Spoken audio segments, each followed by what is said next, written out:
be fun. I like the setup you got here too. Yeah, It's solid. It was gonna be upstairs, but that HDMI cable is like for the port on the TV is like in the back, and it's like wall mounted. So Alrighty, welcome everybody. Welcome to the stream. My name is Ev. I am your host today. Welcome to our North American Games. Yesterday we had a fantastic European tournament, so let's hope for an even better American tournament. And today we have the amazing Reed and Cade, who will be our great casters. So I'll get it out to them. Reed and Cade, feel free to introduce yourselves. Also, before I leave, I will say that this is a best of 3 finals, as we only have 2 teams, so expect hopefully 3 games. But yeah, let's hope for some great games, and I will see y'all later. thank you, Eve. Looking forward to the games today. We have Team Shadow Isles versus Team Sentinels to start off. I'm your host, Deer. To the left of me is my friend Dog, also known as Cade. And yeah, we're looking to get into this draft any second now. Matchups looks pretty even. I'm going with Team Shadow Isles here. They are my preferred region. Team Sentinels, a new, recently formed team. We'll see how they do. I don't think they have a professional coach or any sort of coach with them. Just kind of a ragtag group of bohemians, I guess you could say. It's going to be an interesting matchup. Deer and I know a couple of the players on Shadow Isles, but we have not seen these Sentinels play before, so I'm excited to see how they can perform on the Rift. Right, yeah, and mix that up. Sentinels, we know. Shadow Isles, undercard, we do not know. Actually, I think they're favored in this, I would say, just judging off of ranks and seeing Duffin in the jungle. I'm definitely going to give it to Team Shadow Isles here.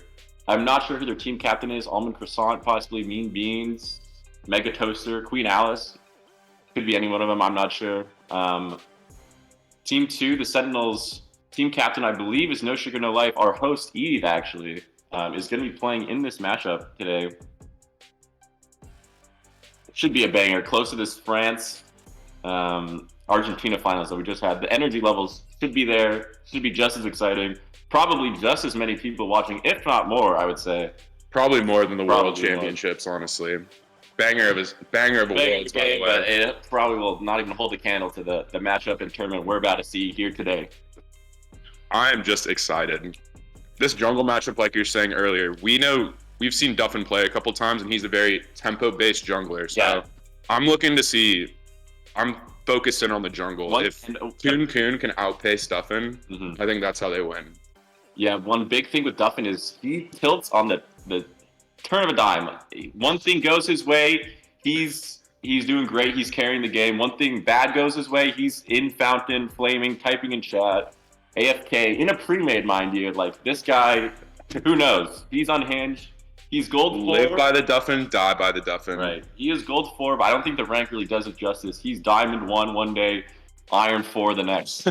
Really, it depends on his mentality that day. I'm not sure. I didn't text him good luck this morning in the game, so that would be a little caster bias. I'm not sure how his mental is doing today. It's a Sunday. It's cloudy. Who knows? Who knows? But waiting to get into Champ Select here. I'm actually going to pull up their draft pools on OPGG so we can discuss a little matchups here. I heard a little insight of Sentinels of what they're going to be drafting. I think they're going to prioritize the Mordekaiser top for Robbie Jones. Robbie Jones has been absolutely crushing competition in those normal games on the Mordekaiser. Just straight 1v5. I think the Jack Show second, or maybe it's first item on the Mordekaiser, just insanely strong. Jack Show, disgusting item right now. It's the preseason. Okay, so you're saying Robbie Jones plays a lot of Mord. I'm looking at Mean Bean Champ Pool, most played champion Mordekaiser. Ooh. So that might be very contested in draft this game. 2 Mordekaiser mains in the top lane. I'm thinking of blue side, you gotta first pick Mord. Red side, you cannot leave the Mordekaiser open.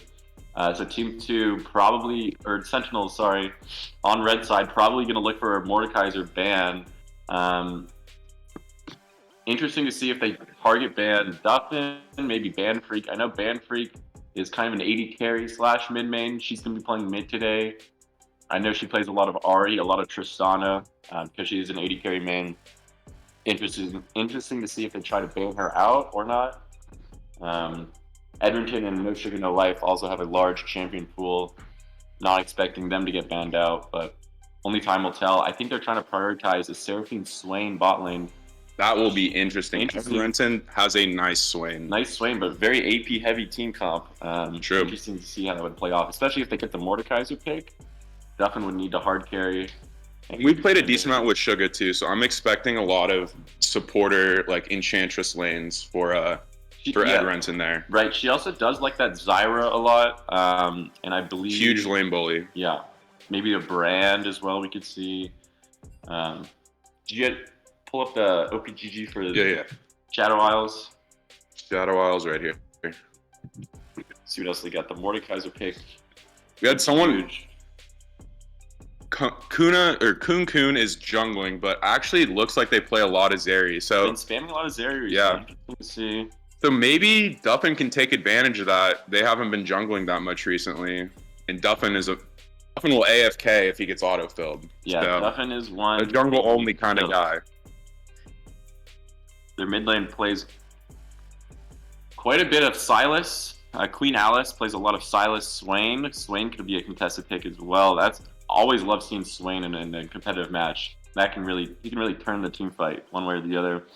Swain is a fun champion to watch. A very fun champion to watch. As for their bot lane, Almond Croissant 8. I believe Walnut Croissant 8 was taken, so they went with Almond Croissant. Almond Croissant plays a lot of Jhin Caitlyn. Jhin, not the best in the meta right now, but Caitlyn sure is strong. Would love to see a Caitlyn pick, maybe a Caitlyn Lux lane.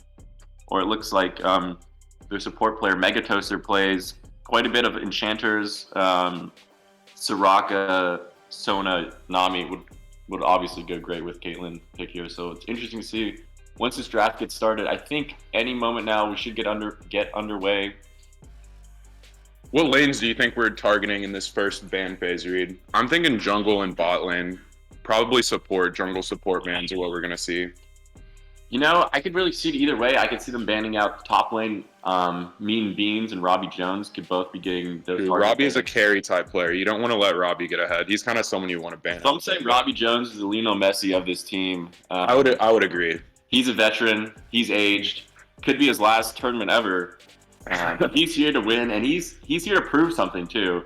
And he's not going anywhere. He's here to play. He's here to compete, carry the team. He's Platinum 1 against Mean Beans, Platinum 4. He's Platinum.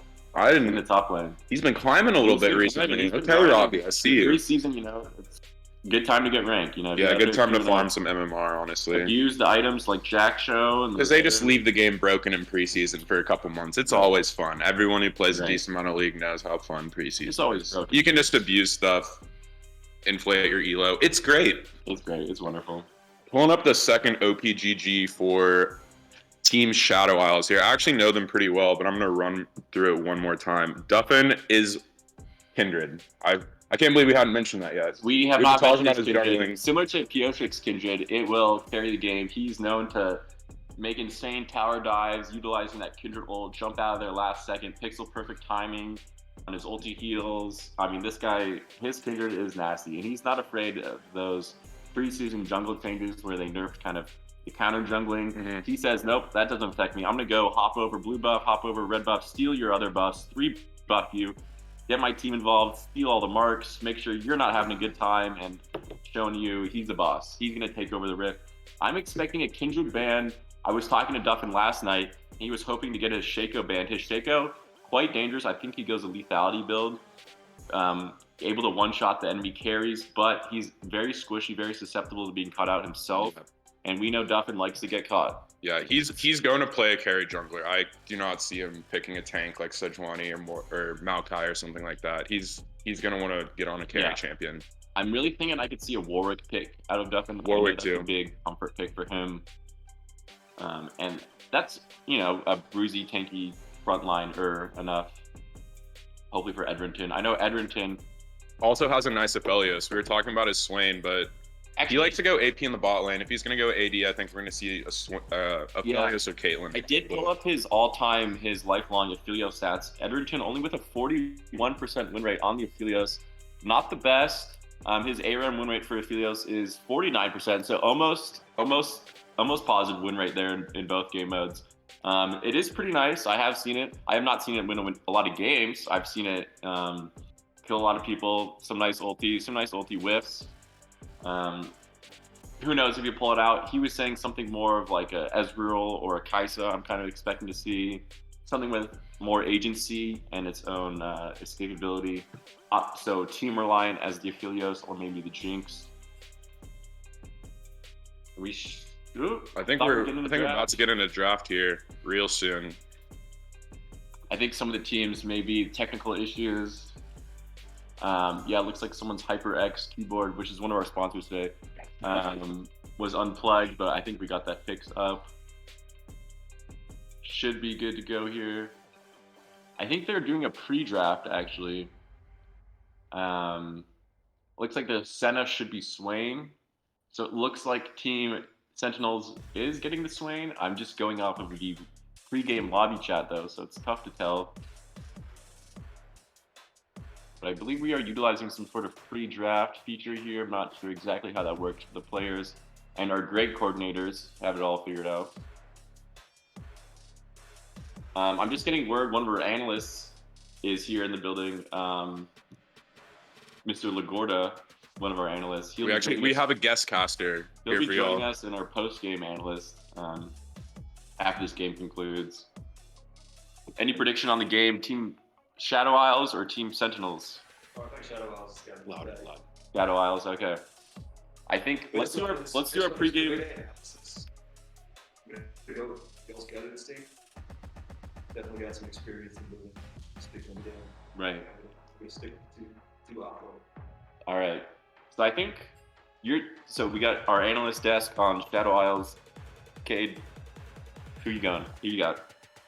I want to be biased and say Sentinels, but I think it's going to be Shadow Isles. Like, I don't know. They got a decent amount of plat players.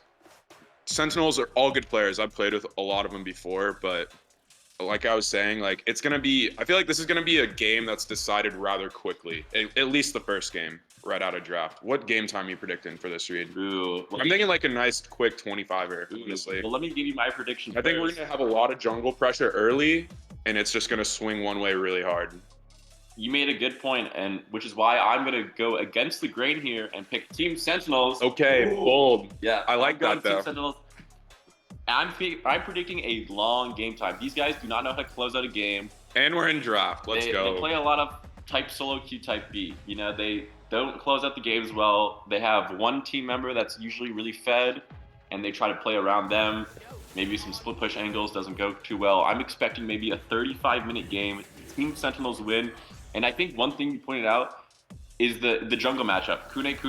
And the Shaco's already gone, like we were talking about. The Shaco with Celios already off. There's the Mordekaiser. Mordekaiser gone. These are quick bans. Warwick too. The Warwick. What are we thinking? Kindred for Duffin then? It's got to be a Kindred Duffin angle. I don't know if we first pick it. We will see. There's the Mordekaiser first pick for blue side. I think red side. Very popular since Worlds. I've been seeing that. They might do a Celios Swain. Quinn for Robbie Jones. Robbie Jones does love this Quinn in the top lane.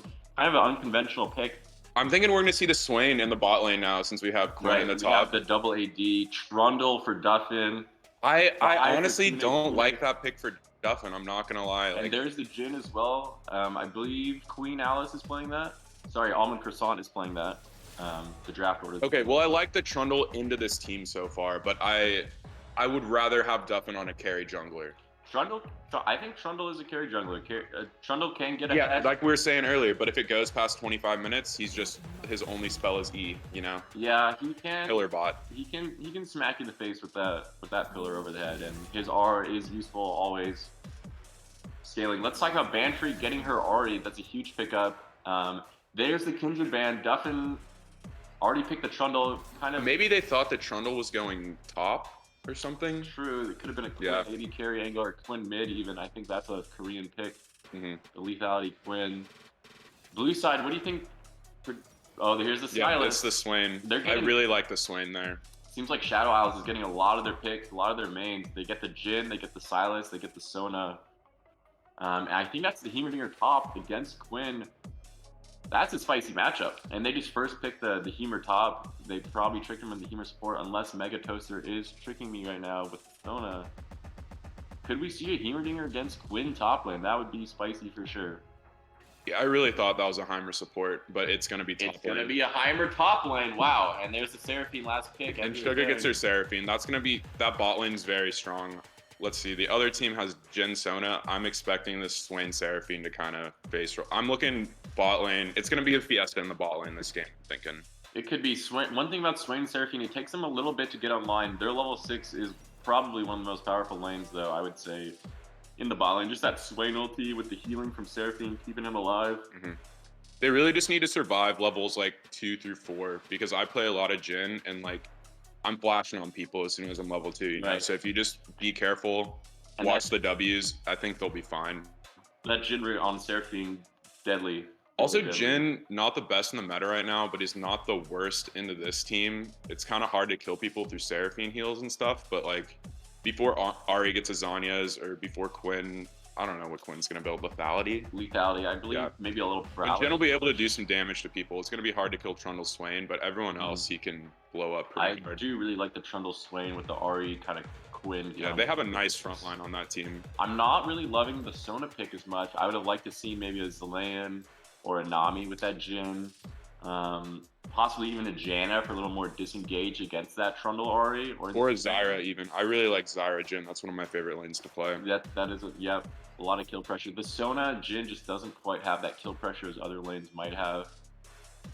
Let's talk about this mid matchup though, because Queen Alice, I believe she mains Sylas and Banfreak on that Ari. A small rank disparity, but I don't know if it'll be too much. We'll see. I'm not too familiar with that mid matchup. Early game obviously goes to Ari, but I don't think Sylas is really under too much threat of ever dying if they start that D shield and take second wind. I think you're kind of just farming under turret, gets shoved in. Recall level 6, lick to roam, match Ari on some roams here. Stealing the Ariel is huge on Sylas, very deadly. Also can steal the Trundle ult. Yeah, the Trundle ult. You can steal the Trundle ult and just destroy Trundle. That's an interesting interaction I've never actually seen before. Yeah, the only ulti you're not really looking to grab is... And here, we can't see summoner spells right now, but what are you thinking? Are we thinking... Heimer's definitely taking teleport. What do you think Robbie Jones is taking? I think, Robbie Jones is kind of one of those spicy, plays on a knife's edge player. I'm thinking he could do Electrocute Quinn with Ignite, and you rush the Prowler's Claw, you E Prowler's Ignite auto, and you're just... boom, instantly deleted. It's a disgusting combo. One of the fastest burst combos in the game is that Prowler's Claw E on Quinn. E max, I believe. Proc the passive instantly. You do a lot of damage really quick. Or actually, it might be a E or Q max. Might be a Q because he Prowler's EQ. Anyways, tons of burst, tons of damage. What about this bot lane? Are we seeing exhaust in this bot lane or ignites, you think? Against Swain, you can really go either way.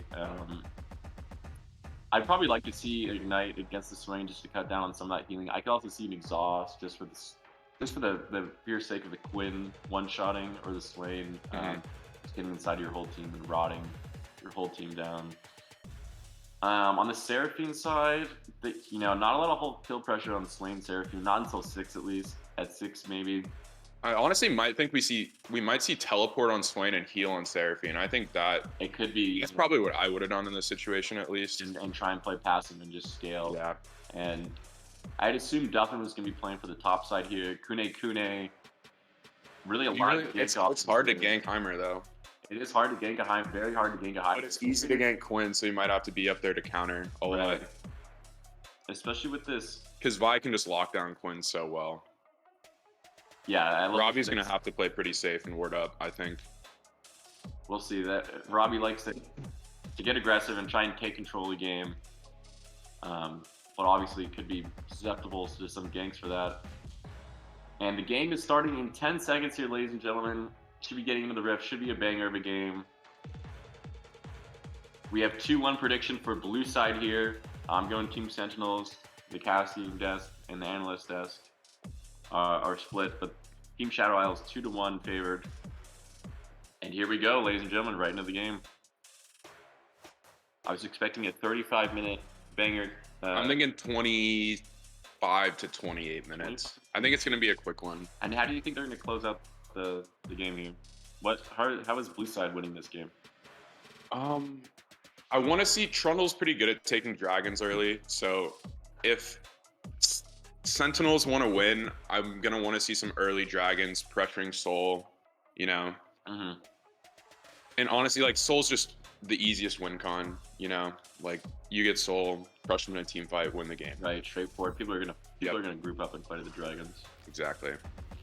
But where do you think Krune, the Vi, is going to be ganking most? Where do you think they're going to be spending their time? Maybe mid lane. I could see them really kind of abusing this Ahri in the mid lane. Yeah. Silas has good gank setup as well. So does Jhin. And honestly, all the lanes for Shadow Isles are very gankable. Mm-hmm. So this Vi needs to put a lot of pressure on early. That's what I was saying. I want to see this Vi go ham early, get her lanes ahead, end it early. 25-minute, 28-minute game. Any interesting or different item starts? We see a Jhin with a Doran's Blade start. That's kind of unusual. Usually I'd go Boots or Longsword 3. But maybe they're looking to fight early. Probably are looking to fight early against that Swain. Swain also with opting for the Doran's ring. So maybe some early game scrap. And you were right, Robbie Jones, I believe, with the Ignite. Heimer with the Ignite as well. With the Ignite as well. Interesting. Wouldn't have expected that. Jhin has Cleanse. Swain takes Ghost. Flash I like Ghost that. No really heal like that. on the Sentinels bot lane. So, makes it easier for Vi to gank as well. No heal. Right, and Edrington really playing with that late game, playing for the late game, with that Ghost Flash. Scales incredibly well. Ghost now resets on takedowns, or extends the duration, which is incredibly powerful on the Swain in those team fights. If we could have our spectator please change the scoreboard layouts, the Jhin and the Silas to be swapped, that would be terrific. Just a little clarity on the stream.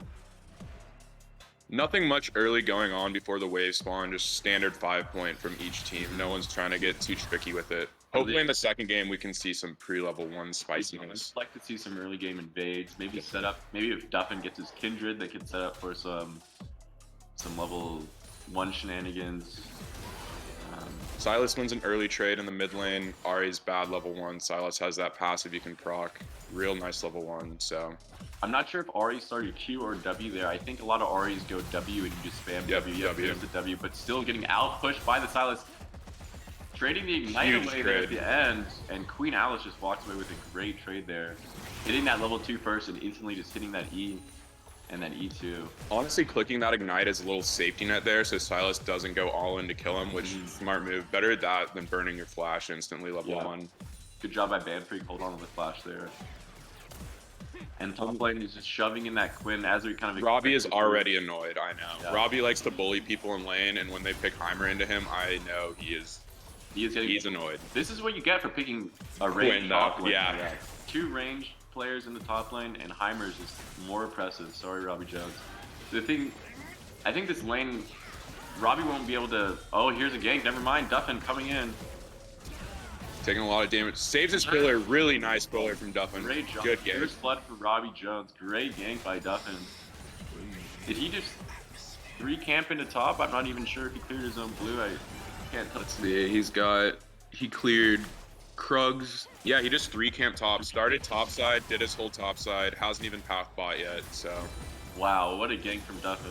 But honestly, great play. Like we were saying, Robbie needs to snowball to be his best. So getting him ahead early is great for our red side. And they got the Heamer Flash. That could be very detrimental later on in the game, and it's a 5-minute cooldown. Banfreak just farming safely into turrets. Bot lane was low here. I'm expecting them to kind of push that wave in and reset pretty even in the farm for the bot lane. Mid lane, 10 CS lead going on. Yeah, this Ahri's not having fun versus Silas. I'm pretty sure she already had to recall as well after that trade level 1. So. Right, with that Doran Shield start and second wind, it's almost impossible for the Ahri to poke out the Silas spamming. I mean, she's hitting all the Ws, all the Qs, it doesn't really matter. Yeah. Silas is just going to heal it back up. Ahri just really needs to hit 6 to be a real champion, and Silas is Silas. There's a reason they've had to nerf and adjust him 20,000 times. His kit is just ridiculous. Robbie Jones picking up the Vamp Scepter. Doesn't look like he's going for the Prowler's Claw Rush we were talking about before. I guess it's going to be a Eclipse? A Bork. I'm thinking a Bork Rush. I think Bork into Prowlers maybe. I don't know how much I like Bork into their team. I would like to see a Prowler's Rush just to one-shot the Healers since the Bork scales off their max health. Oh, we have a fight in the bot lane. Jungle on jungle. Duffin on Trundle on Vibe, but the bot lane is there to rotate up. Red lane with good priority. Queen Alice is So, still on Duffin. What a mid-rotate. Kune is going to get out of there, and Queen Alice is looking for more. She find Edrington. No. Great snare by No Sugar No Life. Almost kills Kune too. and honestly, that was looking good for our Sentinels there for a second until the Ahri had 0 prio in the mid lane and the Silas was able to get there first. I thought Duffin was going to be able to pick one off there, but that Silas just instantly walked down and just so strong early.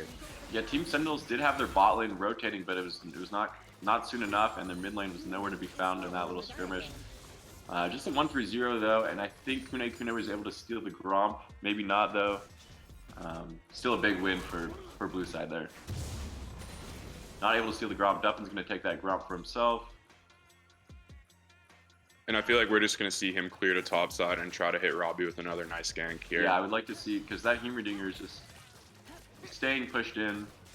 As much as he would like to help this Ahri when she's getting dumped on pretty hard, you just have to wait for her to hit 6. Like, you just got to wait it out, try not to die as best as possible, and then help will be on the way once he's 6. And Ahri can always look to roam, make some good impact plays around the map. Doesn't matter if she's, might be down CS or losing. He can still ult in there, hit the charm, secure the kill for her team. Robbie Jones CSing pretty well as well for getting shoved in as much as he is. Most CS in the game at the moment. We also have Vi with 40, so she's been clearing a lot of camps. Duffin's been trying to gank a little more. See, he's pathing back there. It's Cleanse on Jin. I think no, doesn't cleanse. He's just gonna walk out of there, and that's one thing with the Swain bot lane. You really just don't have that sustained damage in those early levels. Sure, you might be hitting all your spells, but those spells might not do the most damage until you get items like the Leandries or the Demonic. No slow. Still go Demonic on Swain. Didn't Demonic get nerfed pretty hard I think for range champs? Yeah, I'm not sure exactly. You can still go Demonic. I know Rylai's is a must. I feel like we'll see Leandry's, Rylai's, and maybe Demonic or Void Staff third. Yeah, or maybe opting for a kind of tankier item for the third item. Not sure what that would be because blue side has a very split magic and physical damage profiles. Queen Alice from behind with the flank, stealing the Ahri ulti, going on No Sugar, No Life with the flash. Wow. And up top lane. Kune's gonna go down. Robbie is going to walk away out of there from the Humor turret. And wow, nice trade on bot lane and top side. Great roam from Queen Alice there. Yeah, this Silas is applying so much pressure everywhere. Feeling that Ahri ult. And wow, Queen Alice going for the Rod of Ages on Silas. I haven't seen too much of that new item in the preseason. I'm not a mage player. I'm not a big fan of Rod of Ages, I'm not going to lie. I could see it being really good on someone like Silas though, because his base damage is really high. He just needs to kind of get in there and vibe, which the Rod of Ages allows her to do so. Banfreak using the Ahri ulti there. And it gives you that level when you fully stack it out. That's where it really kicks in. And then you can really start snowballing the game even harder. Robbie just stopped the base here. Might be a kill for Robbie. Watch out for that. Those turrets are doing a lot of damage. And is he going to walk out? He flashes. I don't know if he had to, but honestly, just best to play it safe. I think that's the first time he's flashed as well. Better safe than sorry. Robbie is now 3-0. All the kills for the red side on that top lane. Now that he's got the lead, I need to see him clicking R and flying around the map, applying a lot of pressure, just like the Silas He is. needs to go help this mid lane, maybe get a kill on that Silas, get an early shutdown, stop him from snowballing and controlling the game. Kune tries a bot gank, it was warded. Respect the attempt. So I'd much rather have a fed Silas on my team than a fed Quinn. Agreed. Especially if we're team fighting. And it looks like we still have, but I can't quite tell. I can't tell if she has a scanner or a ward. We have Duffin already with the early scanner. I think he picked it up on his first recall. See that? And it looks like Duffin is going to go for that. Oh, nice E from Queen Alice. And Banfreak, no mana there in the mid lane. They could shove in that mid. And I'm liking Queen Alice's play a lot. She's playing very aggressive, roaming a lot. I'm surprised. Going for aggressive trades. He gave that Same. over to Queen Alice. Oh, and Robbie Jones ulting on the Quinn. Kune has to use the Vi ultimate. And Edrington is just almost 2v1. Showmaker. Oh my god, the never move. I don't think it's going to be enough damage to kill, but certainly forced him off the wave, and now Robbie huge Jones, trade. here he is in the mid lane, taking over And the he wants game. to shut down so Flash badly. charm, oh, Close. just goes wide, just barely misses. Love the attempt from Ban Freak there. Should be enough to get the dragon though for red side. Great team coordinated play. Love to see the roam there from Robbie Jones. Duffin's going to start it up. Even Bot with- lane's going to clear the even with vision. Ignite coming down to help the team. Might lose a plate or two in the top lane. Hemer doesn't really take turret plates that well, even though she can really push the lane. Can't see, I think at least one plate, but I mean, I would take a dragon over a plate any day. There was a Chemtech dragon, some increased healing power, and Decently early dragon as well. So we can see Soul at about 30-ish minutes if they're doing it on spawn. Yeah, 30-ish minutes. Your math is checks out. 5 plus 5 plus 5. It took me a second, Yeah, there, but I got it. I'm glad to have you on the desk there with me. Thank you. I could have been astronomically wrong there. Why don't you see if Kune's starting up that Rift Herald, maybe Robbie Jones looking to trade. There's the ulti from Hemer. And like you were saying, Beans. those electrocute procs on Robbie Jones with the passive do so much damage. He just hit one E, one auto, one passive proc, and Heimer is out 50% of his health. It looks like Robbie Jones is actually opting for the lethal tempo build. Hard to see on our cast setup, but it looks like he is lethal tempo. Yep. So kind of playing for a more late game carry build. Yep, he's got the Bork And already. there's the Bork. That's a very early Bork too, 11-minute There's first an item. 11-minute Matthew card Bork. Wow. He's got a big shutdown on him already as well, so. Silas with a shutdown as well. Silas on a 150 gold bounty, Quinn on a 400 And that gold Rod of bounty. Age is also completed for Silas at 11 minutes. It takes 10 minutes to stack, so it'll be done at 21, and the Silas will get a free level up. So if the Silas can keep his XP gain up, and he gets like a free level 14 to 15 when that comes in, that's where the real value of Rod of Ages comes in. And oh my god, it's Huge, huge wow. Seraphine ulti in the bot lane. Ederington's gonna pick up one. Can he look for two on Almond Croissant? The Never Move hits the Seraphine. Oh, it's just too dirty, that bot And lane. Suga did a great job of bouncing the tower aggro there as well. Nice coordinated play from our Sentinel bot Very lane. well played. That thing with the Sway and Seraphine lane, they don't kill you level 4, they don't kill you level 3, they don't kill you level 5, but give them time and they will scale and they will destroy you in a 2v2. And you don't like expect that Swain damage either when he's 6, No. because he's like so. Looking for Queen Alice here. Wow. Just Ban Free picked that up. Great coordinated play there. Great roam down. Nice little shutdown too. Playing with their jungler, moving into their jungle. I love to see that. Kune has to retreat towards the top side there. Already a 2k gold lead as well, only 12 minutes into the game. This is a scrappy one, ladies and gentlemen. Blue side not out of it. Queen Alice still fed. The Hemers in that top lane. Might be 0-2, but still up in farm, up in plates. I think Robbie could have gone for that there. Look- I think he could have all in. It's tough. If he gets hit by the Heimerdinger Electro Grenade and those turrets are nearby, He also has to protect that bounty. He's got to play a little safe when Right. you have 400. When you die and it gives the other team 700 gold. Quinn is very squishy. He does not outrange those Hemer turrets. And both top laners opting to stay here, and Kune just gonna dive. Straight up just Great goes buy right into. in. Love that. Easy 700 shut. Is she gonna live? She's not gonna live, but it's honestly very worth it. That's a huge I'm shutdown. calling big worth. Big worth. Oh, and the Sona ult. Nice Sona. Oh, wow. Great Sona ulti. Duffin's there to counter the gank from Queen Alice. Edrington has that ultimate up again, and no sugar, no life goes down to the Jhin ultimate. Edrington looking for more, looking for blood. That Swain ultimate does not run out. He's looking to kill everyone. Doesn't quite have the damage though. Queen Alice takes out Duffin and flashes out. Great flash by Queen Alice there on the Never Move. And a 2-for-1 for blue side. Great trade there. Looking like they're still in the game. They're still trying to win it. Robbie Jones coming back to top lane. Wow, 4 plates already taken in the top lane. Yeah, that's the unfortunate thing when you're playing Never Quinn and returns. you leave lane and your opponent just can get so much. But it's been worth it for Robbie every time. He's playing great. Right. Minor- Impacting his team on every roam. Hitting the recall. Looks like we're going Leandri's first item. Oh no, they already have an arm guard. They already have the arm guard. The Okay, never Zonia's mind. just Zonia. rushed I got baited by that lost with chapter. the lost chapter. I like that. I have not seen that. You still get the mana Yeah, regen with lost chapter with the Zonias for the Quinn all in. I like that build a lot. Mega beans. Both Divine Sunder is completed on our junglers now. Both went green smite, pretty standard stuff.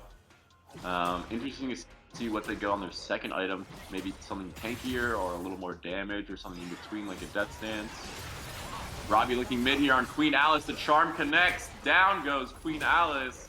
It's just too easy with Van Freak and Robbie Jones. Dragon should be coming up. What's the Dragon timer looking like? I think it's coming up soon.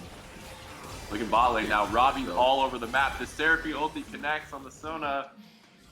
And Robbie Jones. This Quinn pick is looking real nice right about now. And we have our Dragon coming up in 30 seconds. Just like Lionel Messi, that guy is everywhere. Oh, never mind. Just spawned. Dragon spawning. I'm expecting Team Sentinels, red team, to pick that up, and they are duffing. Yeah. Looking for another. Should be free. Dragon. Heimer getting a lot top lane still, though. First turret for red side, or for blue side, excuse me. Love to see the cross map trades going on. Shadow Isle is just going to give this one. Pretty smart, standard. Can give one more before it gets a little rough. I mean, giving soul point is never good, but you don't want to just get wiped. You're going to get wiped. Right. Soul, like we were talking about, I think Soul is going to be the win con. Yeah, you did call that. Soul is one of the easiest ways to win the game, and man, this spot lane, looks like Edrington can almost 1v2 the lane on this Swain. Jin does not even have a Noon Quiver completed, has a Cloak of Agility with the pickaxe. But Jin is not going to be doing much damage at all to that Swain.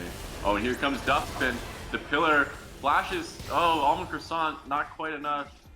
And that is just an oppressive lane, and they're just going to march down and destroy that. Oh, Edrington, what are you doing there? He thought he walked out of the turret range. He was a couple pixels off. Classic. Turned back around, got a little excited. Happens to the best of us, though. Yeah, there's a reason why he's not diamond rank. Still, though, worth it for Team Sentinels. The shutdown goes to Sona, though, so not the worst. Kind of tactical, I'm sure he's saying. He meant to do that.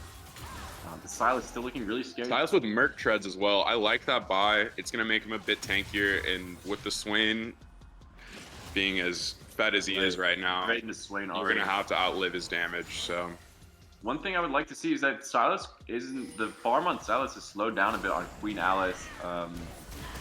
Kune with a 20 CS lead in that jungle, top lane 30 CS lead, and they're starting up this Rift Herald now. They're just thinking, love to see this, and it looks like Team Sentinels is rotating. They know they're on this. not going Seraphine ult goes wide. They're looking to kill Robbie Jones. He is squishy on that Quinn, flashing. Great kill by Kune. Great Zonias by Mega Beans. Robbie went a little early there on the pinch. I think it's still going to work out has for Red. ulti. Edrington looking low. Mega Beans nowhere to run. Runs out. Oh, looking great for blue team here. Queen Alice, nothing though. Looking to scrap it. He's not going down on that trundle. Not quite yet. In Red team, you just hate to see that for them. 3 players walking away with 1% on their health bar. You'd really think if Ed Renton had ulti there, that 2 would... for 1. Queen Alice goes over. What a psycho. Oh my god. my- Queen Alice gets Duffin and is alive. Edrington misses the never move. And Queen Alice is still able to steal the Rift. Van Freak should be okay here. Has the Spirit Rush to get out of there. Edrington trying to hold off on that Rift, but he's got to get out of there, man. Force shot from Jin goes through. Ed Renton goes down. And Van Freak on the flank. Nope. Not going to be enough. And Mega Beans walked And out. blue with the team delivery. got so much back there What a in that heist fight. from blue team. Love to Blue see team it. with the 2K gold lead now. Red was leading in gold pretty much the entire game up until before that fight. Blue team got a lot of shutdowns, got the rift. And they picked So Sai. much. Yep. Big swing. Team Sentinels, though, still has that 2-dragon lead. But now they're down in gold. Does it really change? And Jin just got a huge recall as well. Finishes Mythic. Gets the Gale Force, and is that a last Whisper pickup as well? Second item? I like Yeah. to see that. Against that Trundle Swain front line that they have. It looks like Swain is going... He's got a Blasting Wand and an Amp Tome, so I'm thinking Demonic second. No, that's got to be Rylai's second. Rylai's. Got to be Rylai's second. Ari, I'm not sure what she's building second. I thought they typically went Shadow Flame, but I think Everfrost Blasting is pretty Wand. standard first. Right, Everfrost is standard. But You got Everfrost or Ludens, right? second item, I'm not sure what Van Freak is building. They have the Blasting Wand. I thought you usually go Shadow Flame, but that, excuse me, requires a large rod. Oh, great pillar by Duffin, and this Jin against Huge Trundle. Seraphine ult as well. Oh, man. The Sona ult was huge, but that Seraphine ult was bigger. And looks like we got the dragon. What are these? Help me out with these times here. I think dragon's coming up in 50 seconds. Dragon should be spawning in 50 seconds. According to our math we did earlier, 25 minutes soul is possible. Actually, we just got our news from our analyst desk at 26 minutes soul. Stats from Lagorda in the back. Thank you, Lagorda. And Team Sentinels just Pushing down this mid lane. a free tier 2 mid. They just strong. bot lane. No one's really rotating. Silas, one thing about Silas, those melee mids, hard to get that. Can't really wave clear. You're not playing Ziggs. You can't just ult the wave. Setting up for this dragon. This should be dragon number 3. I'm not sure what soul it was. Robbie looking for a pick on Mega Beans. Walks into 2 turrets. He should be okay though. Those Humor turrets are really starting to hurt now that Mega Beans has 2 items, Leandri's and Zonia's. Love the build. Probably we're going to see a Rylai's 3rd item on that Humor Dinger. Very impressive against the Swain, Trundle, Quinn. They all have to run into you and run at you. You really just can't go wrong building Rylai's on an AP champion. It's the utility it provides is so good. It's cheap, gives help. Not the best smite from Duffin, but they are going to secure the dragon, 3rd dragon. It is going to be a Hextech gate, or a Hextech map, sorry. Hextech Rift, Hextech Soul. And I think we are going to see... Is this game ending before or after 30 minutes, dear? This is going to be a 30-minute banger plus. I know how Team Sentinels likes to play. And Team Shadow Isles is not giving up. They have a lot of fight in them, as we saw that Rift Herald. Jungler goes down. Baron is up, but both junglers are on the bot side of the map. So I think we're just going to see red team just keep pushing lanes, trying to apply pressure where they... Oh, no, we're going for a reset. So they're going to reset Queen Alice, pushing in the top lane. That tier 1 top is already dead, so can't get quite too much there. Just going to recall and reset. Swain now with 2 finished items as well. Looks like Ari just bought a little more AP and a health pot. Now, Cade, what are you doing here on red side on Team Sentinels here? You have tier 2 mid down, tier 1 bot down. Do you just go top and try and force the top lane here without Dragon coming? Dragon's not coming up for another. I think what I would do is I would send Robbie Jones bot lane, send my bot lane top lane to try to apply pressure on that tier 1 because we want to play for Baron here. Dragon's not up for a while. Robbie he's Quinn. He can get around the map super fast, you know. Right, able to escape. And he can apply a lot of pressure as well. He can delete towers. So if they don't send anyone bot lane, he gets a tower. If they do send people for him, they just push Baron and get it. Because I definitely think red side has the better team fight. Almost definitely. Swain and Ed Renton especially, he has a nice Swain. He's going to play well. He's going to put out all the deeps. He doesn't even have to play that well. He just runs at him with Ghost R. He just clicks R and yeah, you just left click towards their team. And I don't think blue side has the damage to really deal with that Swain yet. They can't quite burst him down. Maybe when Jin gets that 3rd item, Infinity Edge, they can look for a Vi ultimate into a shutdown with the Jin burst and the Silas burst. But only time will tell. See, we just have both teams pretty much 5-man mid. And this is what I'm kind of expecting for Team Sentinels. They, as I mentioned before, do not have a coach. Kind of just have a solo queue mentality. Yeah, I'd really like to see Robbie splitting, to be honest. He can 1v1 anyone. They pretty much have to send 2. They are pushing towards that top turret. It's just him pushing top lane, just Robbie Jones pushing top lane. The rest of the team pushing mid here, but there's that tier 2 mid is already gone, so I'm not exactly sure what they're going to be doing here. I mean, they could always try for, if Team Shadow Isles over rotates to the top lane, which doesn't look like they're doing, they could come out. Respect the attempt, flash for flash. Is that Ed Renton flashed and Sona flashed. And I think that's a win for Team Shadow Isles. That flash on Swain is very important, especially in this fight. But those Sona, flash Sona R can completely change the team fight as well. And they're just going to start hitting this Baron. This is what I wanted to see. I meant to say this a little earlier, but red team just needs to just send it on the Baron. They've just been hovering for mid for no reason. I like this decisiveness. Just send the Baron. They're not going to come. We're stronger in a team fight. They come and peel off. Just instantly get it. I really like that from red team. The Sona ulti already used. Watch the Swain. Swain's in the middle. Vi ulti goes out. Swain just doing so much damage Swain here. just running every Queen Alice with a shutdown on no sugar. Duffin absolutely unkillable as well. And it looks like it's just going to be Swain Trundle. But that Silas is so hard to kill. Getting the resets.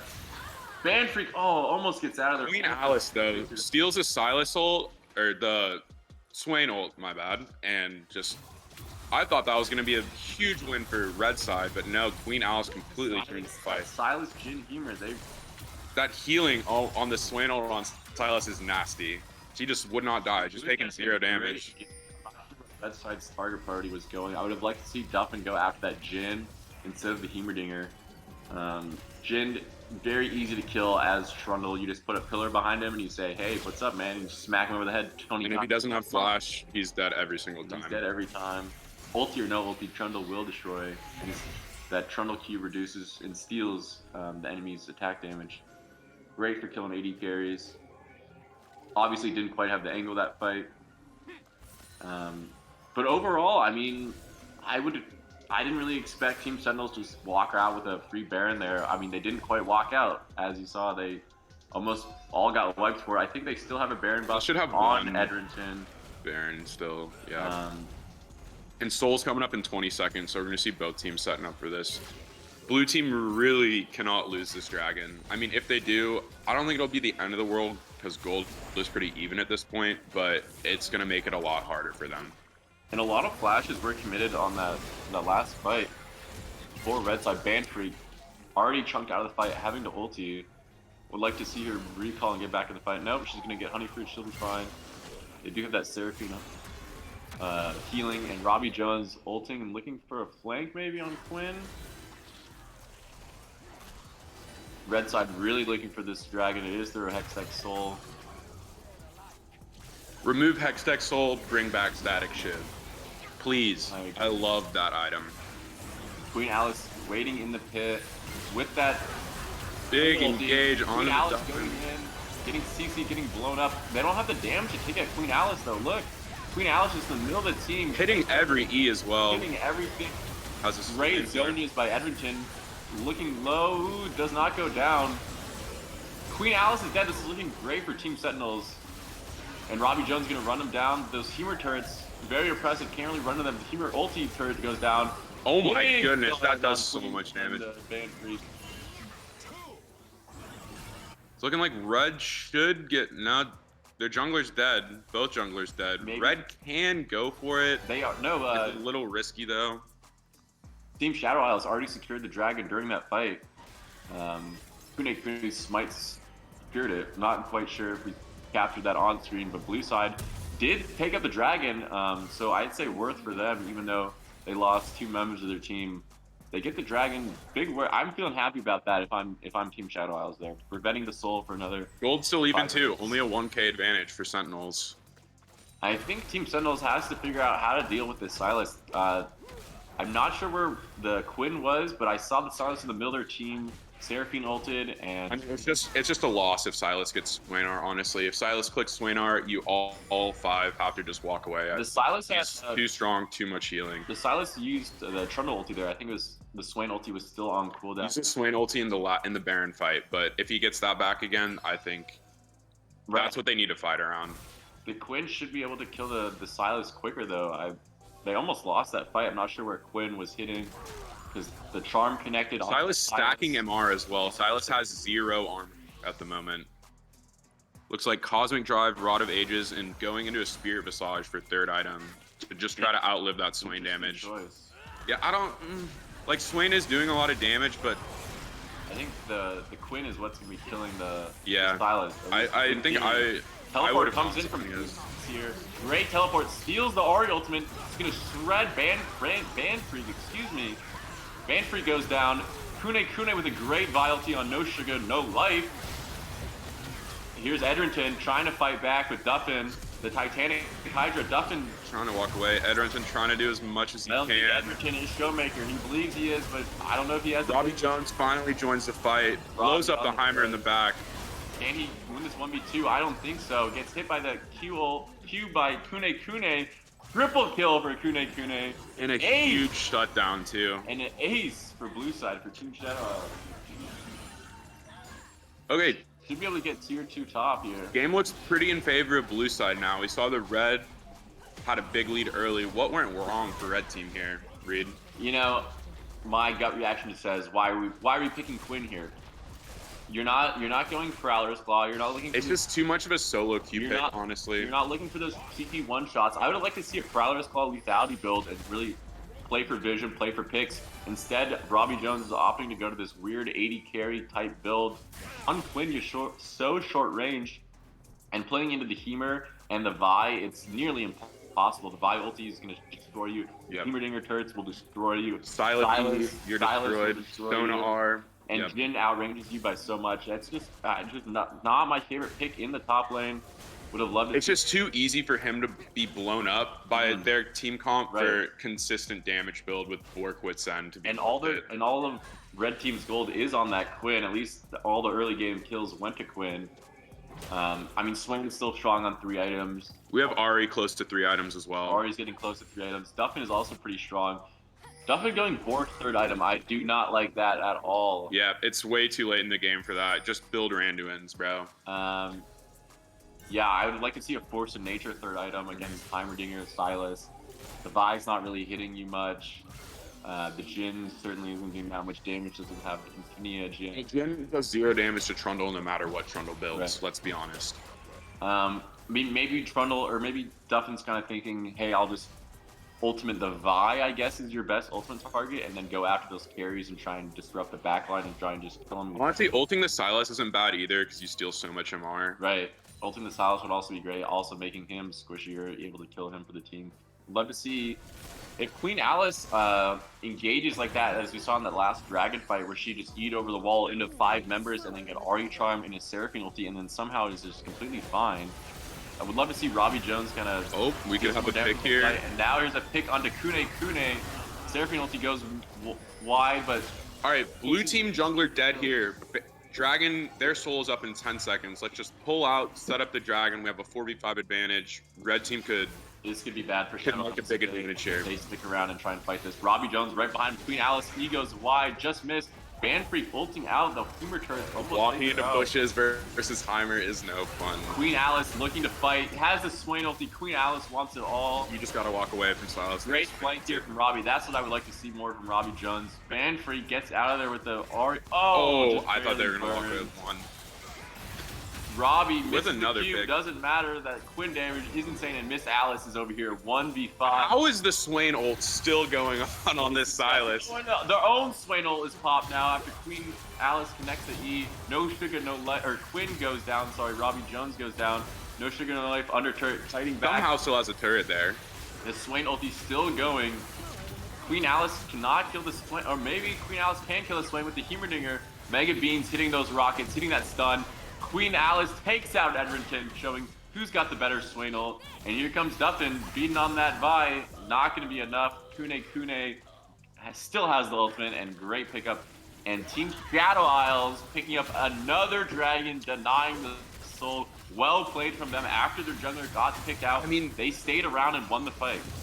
I just don't think Sentinels are organized enough here. It really seems like blue team, well, I mean, they are an organized esports team. They are all on the same page, clearly, and Right. red team is not. Like, they had a 4v5 advantage there with their soul up, with the blue side's jungler down, and just could not find a way to make it work. I'm not sure if it was a lack of communication or just simply lack of official practice as a team, but walking into those Heimerdinger turrets, 2 members of red side, sorry, it proved very costly for that team fight. I mean, Edrington was left alone 2v1 under that turret and was taken out, and now they're just going to start with the Baron, and it looks like it's going to be taken by Kune.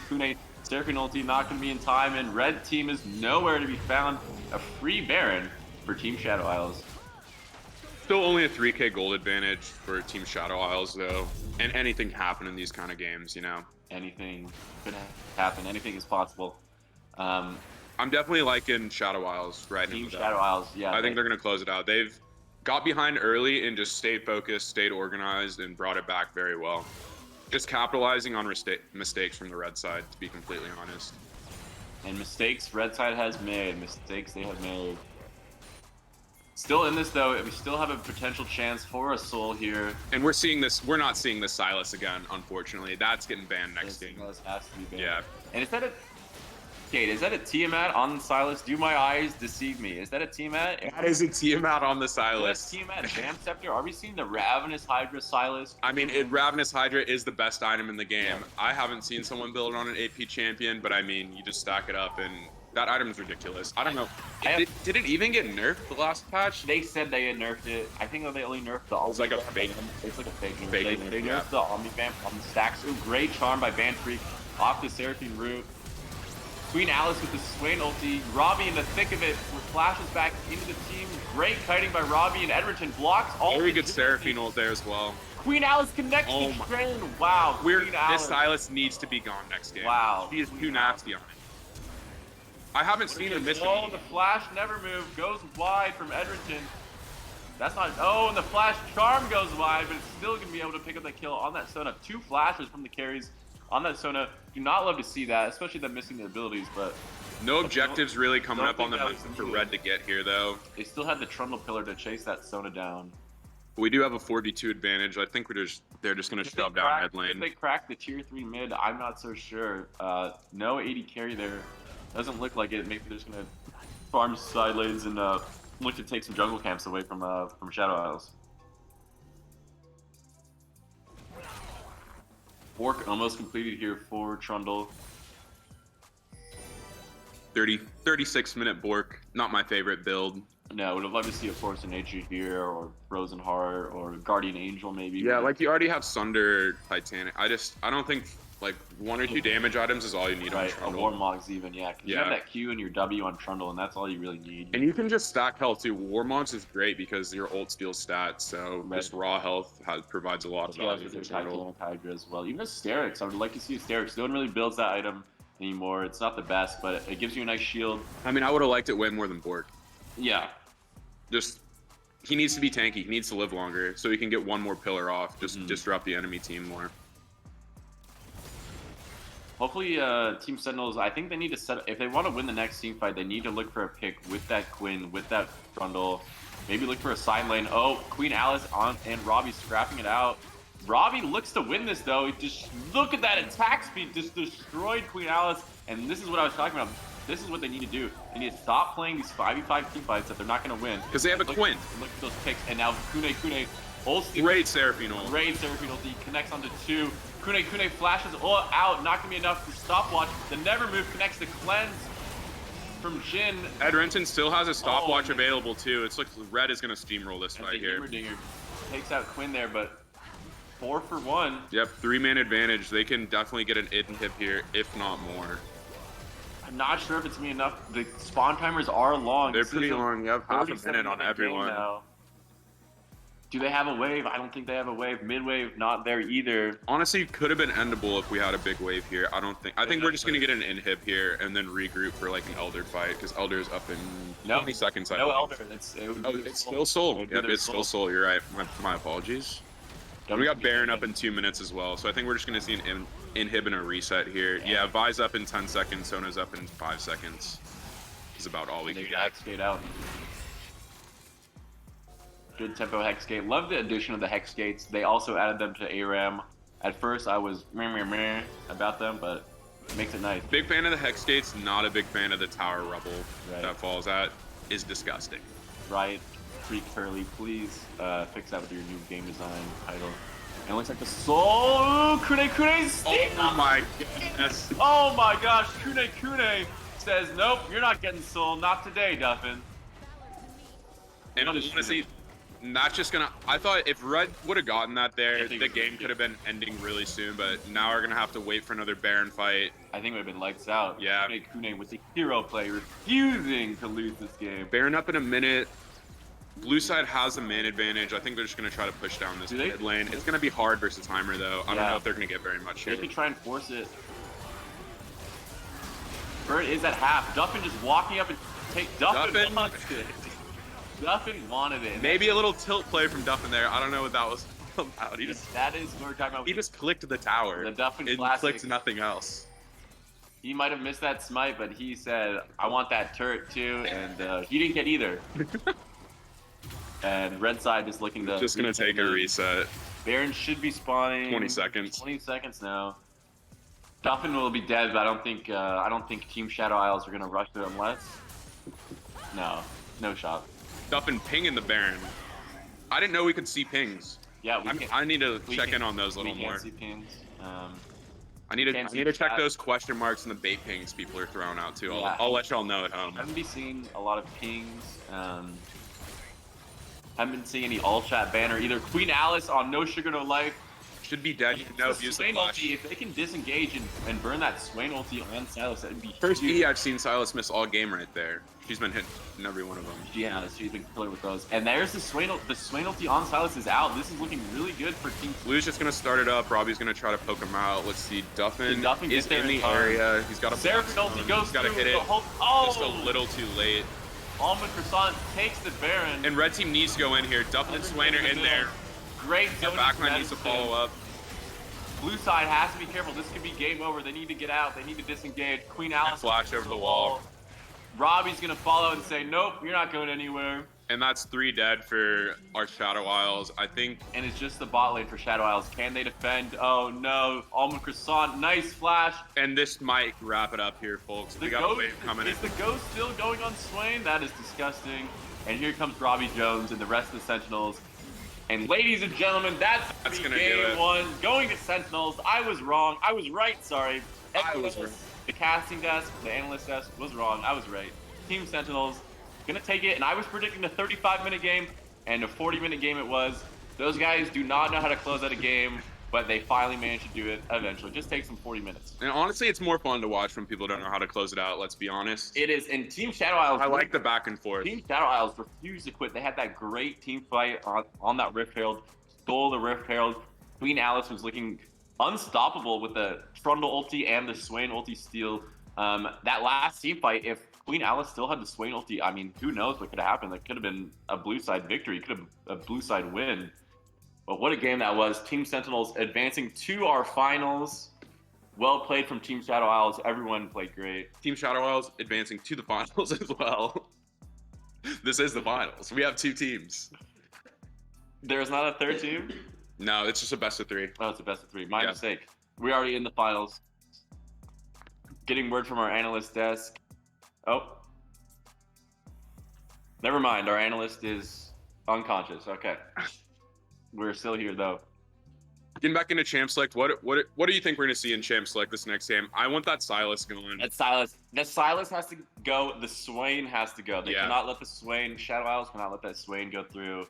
They cannot let that Silas go through either for the mid lane. I know we were roasting the Quinn pick a little earlier, and it kind of worked out, but it I would worked like to see Robbie Jones on another champion. I would like to see Robbie Jones on a team fight champion, not some sort of gimmicky, get a pick in the side lane and then win the game. Yeah, Sentinels picked a team comp that I would be angry to see if I was playing solo queue. Yeah. And somehow still worked out for them, so props. Yeah, that is a team solo queue. Like we said, they have no coach, as it shows, because no coach would allow that draft to go through. And that game kind of really, as I was saying, they were not winning the 5v5. Shadow Isles was winning the 5v5s, but as soon as they win that side lane and Robbie Jones gets that pick, gets that 1v1 he's looking for, even on to Queen Alice, who's the star that's what I player was of the saying. game, Robbie Jones was able to destroy and shred in the 1v1, and then they were just able to win that. Mid game, Robbie was kind of hovering around mid and trying to hover his team to because he had all the gold at that point in the game. So he's honestly trying to bait a fight and babysit his team a little bit when he really just needed a full Senate in the side lane. And once he started doing that, trying to make picks and stuff, Sentinels really started rolling. Now, do we have our host, Eve, to come back in here to announce the next game? We're going to be taking a small break, everyone. A little 3-minute, maybe 5-minute breather in between games so our players can hydrate up, our viewers can hydrate up, our casters can hydrate up. And we're going to get into game 2 here in about 5 minutes. Enjoy the little break. We'll be back soon.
Alrighty, welcome back, everyone. This is again your host, Evie. What a fantastic first game.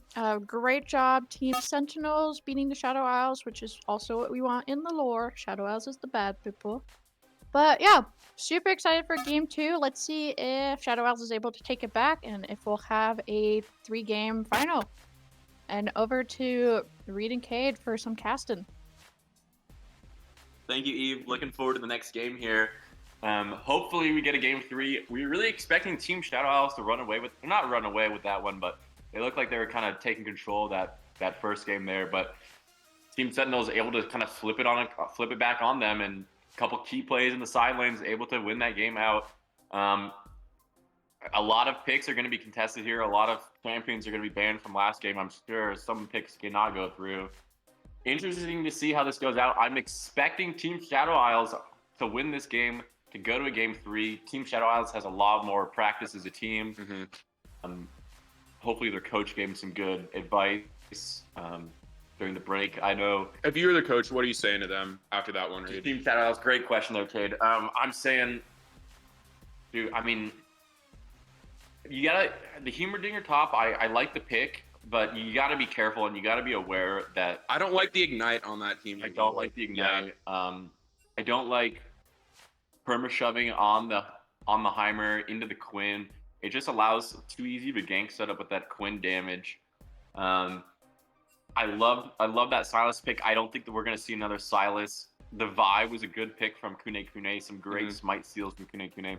I would like to see their bot lane do something a little different. Same. I do not want to see. I want to see Swain banned, and I want to see Ed Renton on an 80. I want to see him on an 80. Yeah, champion. I want to see an 80 champion. I don't want to see another AP bot lane.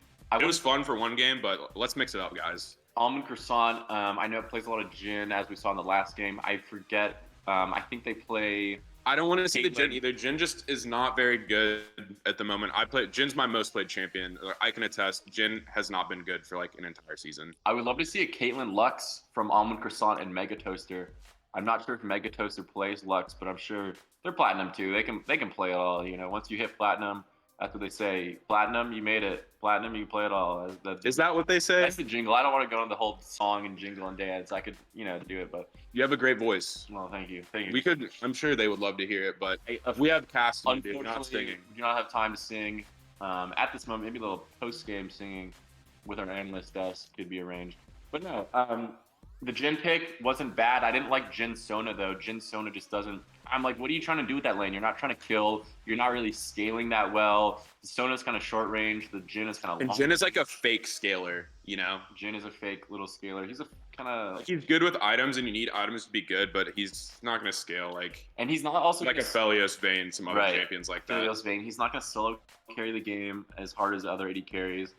So Caitlyn, I would love to see Almond Croissant on Caitlyn, Mega Toaster on a Lux or a Nami. Caitlyn Nami is a dirty lane into some, who knows what Edrington and No Sugar, No Life play. Edrington has a pretty big ADC pool as well.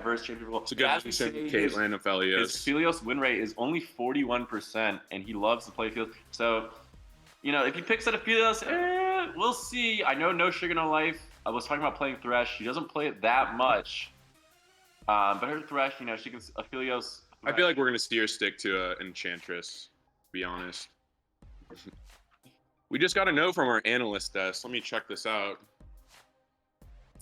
I cannot read that. Our analyst is predicting a Kindred to go through the draft. I'm not really... We'll see. Maybe Duffin gets the Kindred. I'm expecting the, red side... We joined the call after that last game and told Duffin, we liked your Trundle play, but I want to see you pop off on a carry. So... if the Shaco can get through, he's 100% playing that. That's his main. If it doesn't, I would like to see a Kindred or maybe like a Hecarim maybe. I could see Duffin has a decent Hecarim, and I like Hecarim a lot. I've never seen him play Hecarim. Hecarim is really strong right now. It's brain dead to play. You just click Q and E. That's all you got to do. Hecarim is a solo carry. Yesterday games during the European Girls Tournament, great games, great cast, by the way. Shout out to yesterday's event. They were playing Hecarim. I forget the team name. But she was looking really good on that. They went Hexdrinker second. Did not end up winning the game, but the Hecarim pick was looking really strong. That onslaught of shadows, that Hecarim ulti can absolutely disrupt and destroy the backlines of enemy teams. And I'm wondering here, are they going to be switching sides for this next game, or are they going to be keeping it blue side, red side for us for game 2, which would be a bit strange because typically you switch drafts, draft and pick order. And we now have the Twitch chat up on the side. The Twitch chat. We fumbled the bag a little bit on that first game, but any questions, comments, please toss them in. So we will not be reading too much Twitch chat, and I will not be doing the jingle. Thank you for asking, though, and that is the last time the jingle will be addressed. If it's brought up again, I'm leaving. if we see a game 3, the jingle might come out. Yeah, game 3. We're gonna need to see a game 3 though. And I think we're doing the same pre-draft strategy or pre-draft event as last game. So the players are drafting right now. It's not going to be up on stream, but shortly it will be. I think players are just figuring it out, talking to coaches, looking up stuff, maybe posting tweets. I'm not sure. Who knows? Who's to say? Actually, Twitter is kind of off. I'm not allowed to mention Twitter, actually. Sorry. I just got these notes pulled up, so that's off the list. Can I take a look at your notes, Yeah. if you don't mind? We have got some info about some of the players and their backstories and some of their names. Robbie, don't call me by my full name. Robbie Jones. Jones in the top lane. And we're going to be doing a little special segment on Robbie or Duffin this game. But we'll see. We've also got some info just received some info from our analyst on Team Shadow Isles. Little backstory, but we'll get into that once the game kicks off. Don't worry, ladies and gentlemen. So we have everything prepared and planned out for this game 2, potentially the final game of the day. Hopefully not. I really want to see a game 3. We're really looking forward to a game 3 here. I know everyone here at the casting desk, at the analyst desk, at my house, the guy who lives in my floorboards is looking forward to a game 3 here. And looks like they're ready. We should be getting into Champs League right now. Like we're going into draft, ladies and gentlemen. Here we go. We did not switch sides again, so it's still going to be Team Shadow Isles on the blue side and Team Sentinels on the red side. Team Sentinels is up 1-0. Looking to close it out. Blue side banning. What do they ban here first? Maybe a swing. I would hate to see a Quinn ban. As oppressive and annoying as the Quinn is, I would hate to see a Quinn ban. Chaco unfortunately banned. Shaco ban. Smart ban. Smart for the players on Sentinel or on Shadow Isles. Unfortunate for the viewers at home. Duffin has a nice shakeout. Would have loved to see Duffin. Victor gone as well. I wonder who plays. So I think Queen Alice is playing the Victor. Okay. I believe she plays. Victor's been very strong for a while too. Victor, Oriana, and Silas. I'd be surprised to see Silas get through here as well. The Hemer ban, the Warwick ban for Duffin. I would love to see Duffin on Warwick. Does not get that through. They know they're smart to target Duffin. He's very tiltable. They're banning pretty much the same stuff. They're really going after Duffin with these bans the in Vi both ban. games. Kuna's Vi is taken out. Do you think we're gonna see Duffin pull out the Kindred or back on a utility jungler like Trundle? I'm not sure that he pull out the Kindred. They could ban it out. Mordecai. There's the Mordecai. Mordecai's the first pick coming out for Mean Beans. Love to see it. Robbie Jones with a quick counter pick of Jack. The Kindred, lock it in. We like to see that. But man, this Lilia into Jack's Kindred. I like that too. Team Shadow Isles. Ooh, and the Auction. Okay, I was not expecting that. Is that an Auction mid, I suppose, for Queen Alice? Banfreak going back to the Ahri comfort pick there for her. Worked out well for last game. A lot of good charms were hitting. Yeah, and that Ahri got dumped pretty hard early by Silas and still found a way to make it work. So you can definitely tell how comfortable she is on the pick. She was making plays and around the Evelyn ban. Evelyn ban, you do not see that often. You never see that in organized League of Legends. They already picked what I think is their jungler, Lilia. I'm not sure what that. I don't know what the Twin ban is there either. We already have a Jax locked in. And now we're banning Evelyn and Udyr. Not too sure on that since they have Lilia locked in. I'm not sure if these drafts are done like pre-draft, or. I think it is. I think the bans are done. The bans are done. I think the bans are done pre. That checks out. And Edmonton on the Samir, love to see it. Looking like a good team fight comp for both sides here. We get to see Edmonton actually showcase his mechanics now. That's what I was talking about. Caitlyn, Nami, love to see that locked in. Almond Croissant on the Caitlyn. Mega Toaster, dirty on the Nami. Was watching some of her VODs on break. This is going to be a rough lane for Samira. And it looks like Seraphine is going to be. I do not like the Seraphine pick with that Samira. I would love to see an Alistar. I would love to see a Nautilus. Love to see even a Thresh here. Seraphine's going to be locked in. Do not love that for Team Red side.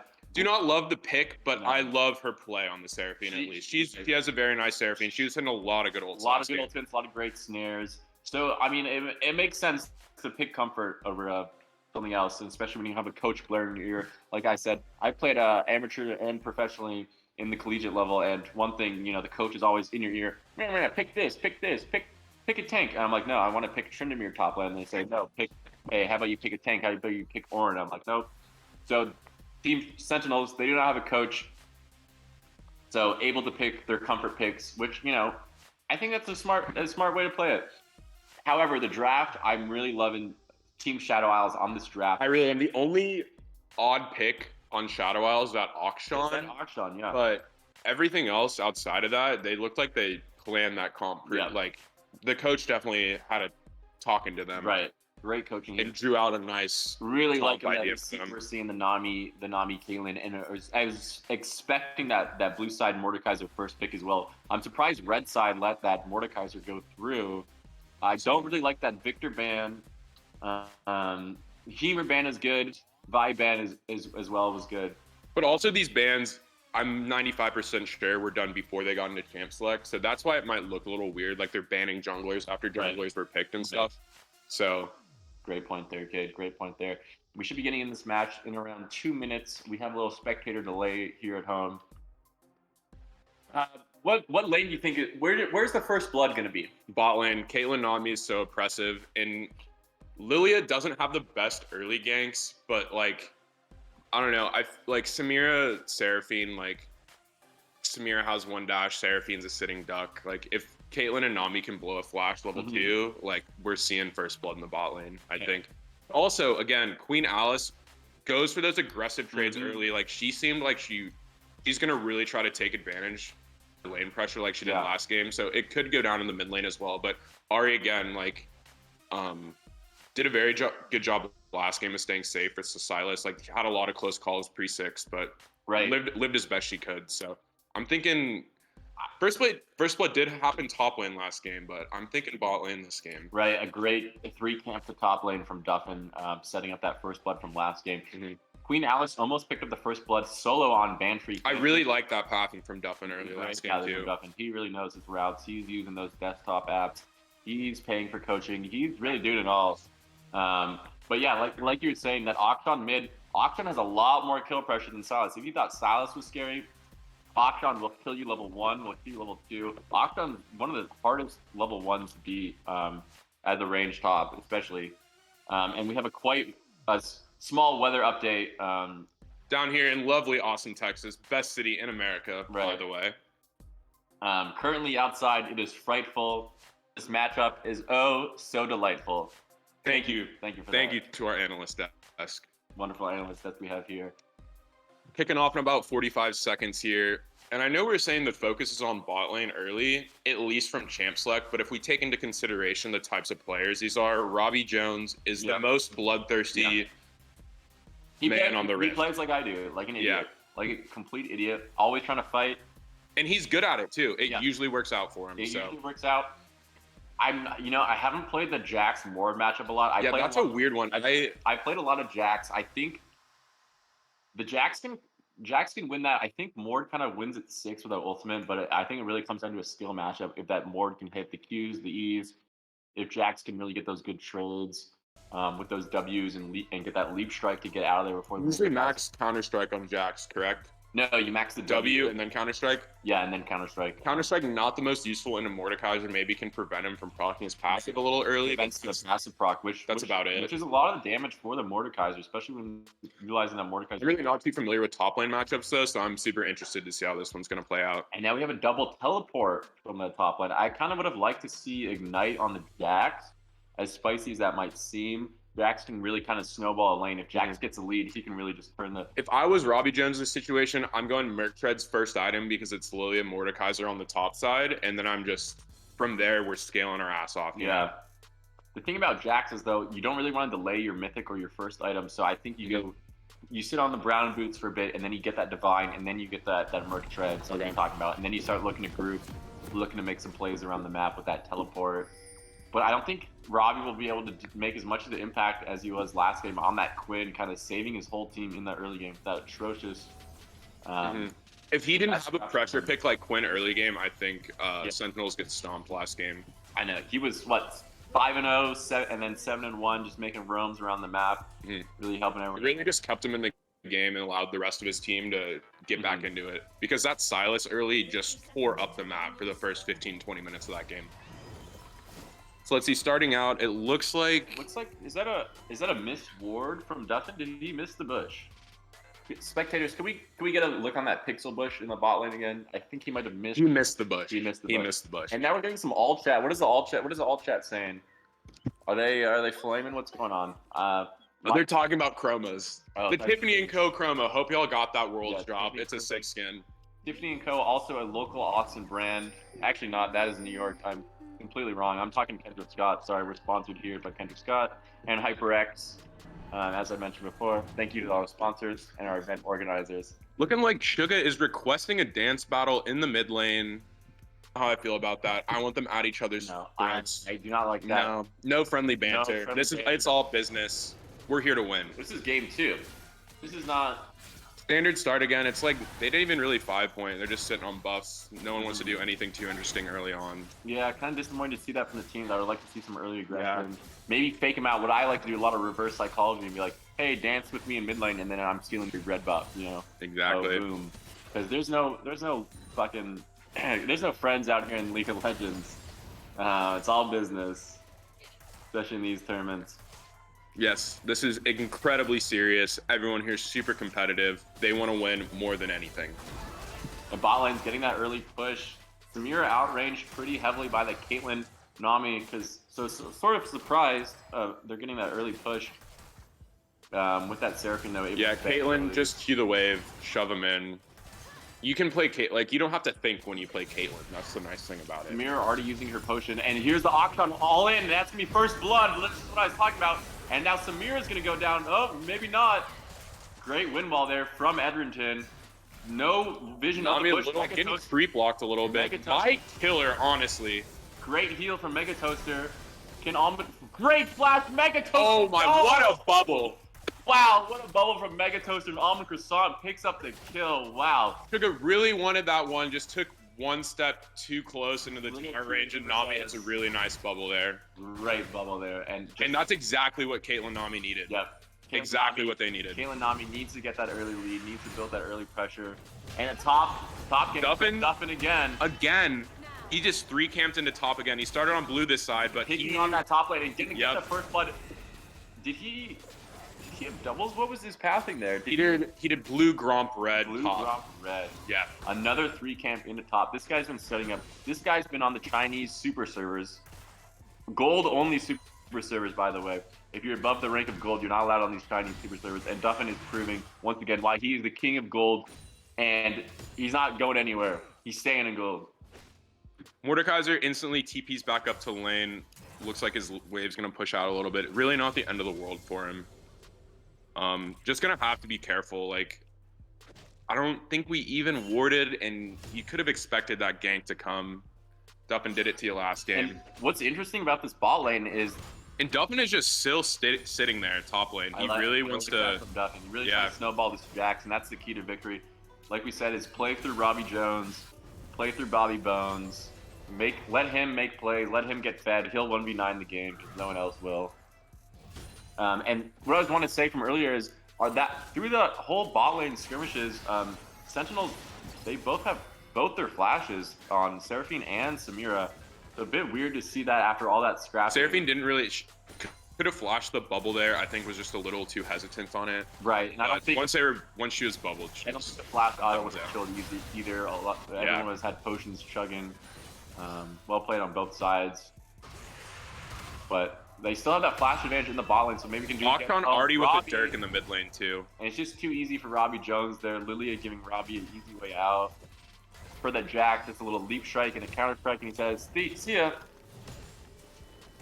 We have another note from our analyst desk, and it's looking like he's really liking this Octon pick. We were kind of questioning it at the beginning, but when you can, get a kill early like that, in Snowball. Like a Dirk at what, 5 minutes is just, that's a lot of damage. This Ahri's gonna have a rough time the rest of the lane. Walks up and hits a Q auto, it is lights out. Trade going on top lane that we can't see.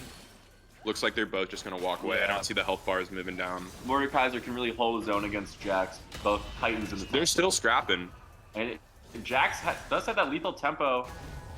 Doesn't opt for the all-in. I think might have been able to take it, but he's going to opt for that wave and just set up a nice freeze for his jungler there. Really good freeze setup there, knowing the Mordekaiser has teleport on cooldown. You think we're seeing the Everfrost first from Ahri again, and are we going to see a Ludens this game? I would like to see Everfrost into Akshan into Lilia. I think that's a lot better for the those shorter range characters. The Everfrost can really lock them down, set them up for the team, because you don't really need all the damage from the Ahri. The Ahri is kind of there for just a role maker to set up and facilitate. Utility mage. Right, facilitate for the team. Look for those picks with that Spirit Rush, with those charms. See what else they can do. Robbie looking for... Great and heavy. Really nice E from Mean Beans. Duffin is here. No flash on Mordekaiser. Duffin's got to be careful though. Mordekaiser has the ultimate. Duffin, does Duffin win this? Mean Beans, no. Mean Beans says, not today, Duffin. Get out of my lane. But Robbie Jones able to pick up that kill and still kind of worth it for Team Sentinels there. I mean, yeah, honestly, we just need to get this Jax rolling, and it's going to be really hard. Like, what do they have to stop him besides the Mordekaiser R? Not a lot. Not a lot. I mean, the Octon is so good in the Octon Kaylin, and both those champions require auto attacks, and Jax has that counter strike available to him. Lilia was there to cover the lane though, and Jax not able to get that pushed in. I think Octon even came and roamed up. Lilia now bot side. Lilia's bot side. That was focuses the Seraphine a little bit. I feel like you get a kill on Ed Renton if you just let Suga walk away and you go directly on Ed. Yeah, a little bit of a focus mistake there, I think, but just not the end of the world for either team.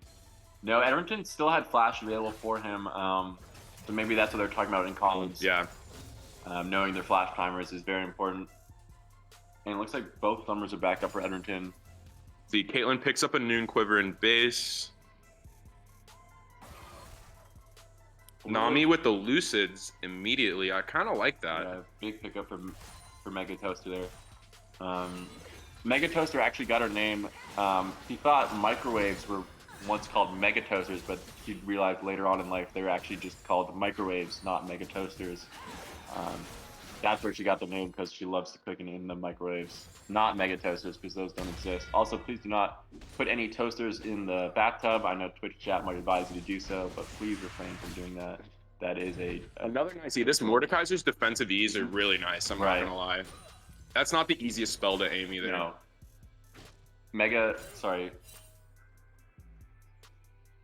Mean Beans. Mean Beans, not Mega Beans. Mean Beans.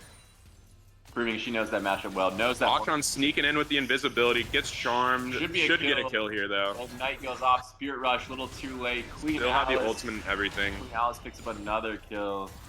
Robbie looking to get aggressive, but yeah, Mean Beans too nice with those Mordekaiser E's, and it rushed that Ninja Tabai. Really smart by Mean Beans, rushing that Ninja Tabai.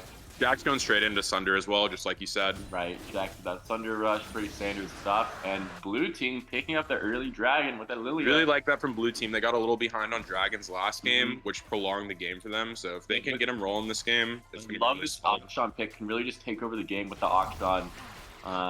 Silas was doing it a little bit last Akshan farming really well as well, right? He used mid prio over Ban Freak. Able to get them the early drag. I think game plan for Blue Team, though, is slow down the Jax, and we can win pretty easily. If Ahri's already pretty behind, Caitlyn Nami is going to be very good for a while. So we just need to slow this Jax down, and I think Blue Team has a very good advantage. Robbie almost getting a kill there.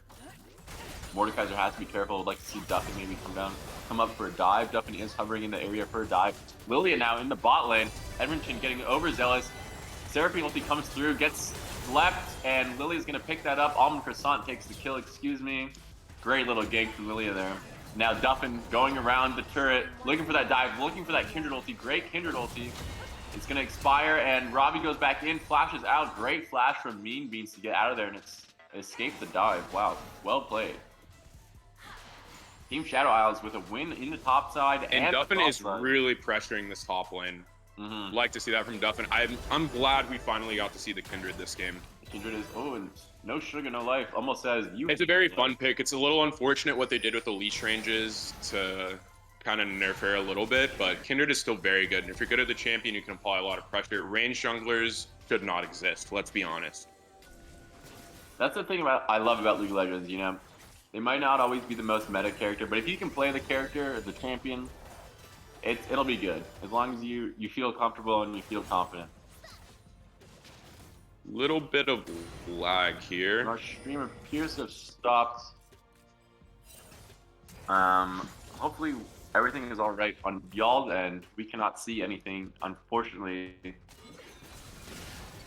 But we have a little fun fact about Duffin. Duffin actually, his real name is not Duffin, but his parents even call him by Duffin, and even his teacher calls him Duffin in high school and middle school. He went by Duffin as his summer name. He got it in 8th grade. And we're back. And we're back, ladies and gentlemen, just like that. Robbie Jones looking to take out Mean Beans in the top lane. Doesn't have flash, and he's going to into the turret. Ooh, classic Robbie Jones blunder. And the Rip Hail's going to go down for the bot lane for Team Sentinels. Are they going to be able to get that last play? Looks like it. A lot of trading going on bot side and top side. Love to see that. Both teams plan for both sides of the map, not just focusing on one side. Caitlyn, 2-0 with the kills, but Samira and Seraphine have been pressuring that tower. Oh, and a huge Nami ulti from, oh my gosh, Queen Alice is here on the roam. Mega Toaster, great Nami ulti. Flash assist, looking like Jutsu. sick play. Auction, dude, that Auction E is such a fun Oh, no. Tried to get a little too spicy with it, but executed. And executed, quick recall. We take those. Queen, Marie Antoinette style. Let them eat cake, Queen said. And I mean, it's just a fast recall. Great roam. Another great roam from Queen Alice. Queen Alice already with the Eclipse. You don't see Eclipse too often on Octron, I don't think. I believe the build is kind of more on-hit, kind of Bork, Kraken, Wits end. Yeah. I typically see. Interesting to see this lethality build. I don't know. I've never seen it before. I don't see why it wouldn't be good. The extra shield, I'm sure, helps. And that burst damage. Yeah, and it's definitely decent into this team. We don't have too much of a front line on Sentinels. Exactly. Looking to take out those squishy members of the team. Maybe just a Jax and a Kindred R for a front line. A second. Not exactly sure, but to be honest, only time will tell. So Robbie Jones dodges the Mordekaiser E here. Can he get some offensive pressure going? Pops the ultimate, and that Mord, like, it's just so strong into the Jax. Oh, these are some good Jax has to walk away here. Ed Renton really pressuring that tower. I think we'll see the first tower fall in the bot lane. Kindred still up top. Duffin really wants to get this Jax ahead. With that Kraken Slayer rush here, not opting for any boots. I don't think he's running free boots. It looks like it's working. Jax is getting close to his Thunder. Mordekaiser looks like he's going for Rylai's first. Duffin playing with fire here, just like the O.J. Simpson. He, and just, the R he just died in his R. No, because Or did it come? No, how did that work?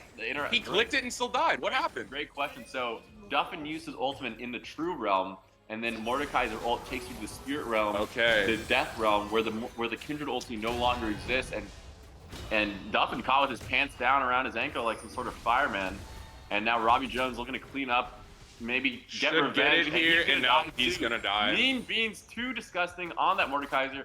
They knew they should have banned the Mordekaiser on blue side. They let it go. They let it through the draft, and now Duffin's been camping top lane, and Mean Beans has just found a way to make it work. Yeah, that Ninja Tabby pickup is just winning the game for Mean Beans.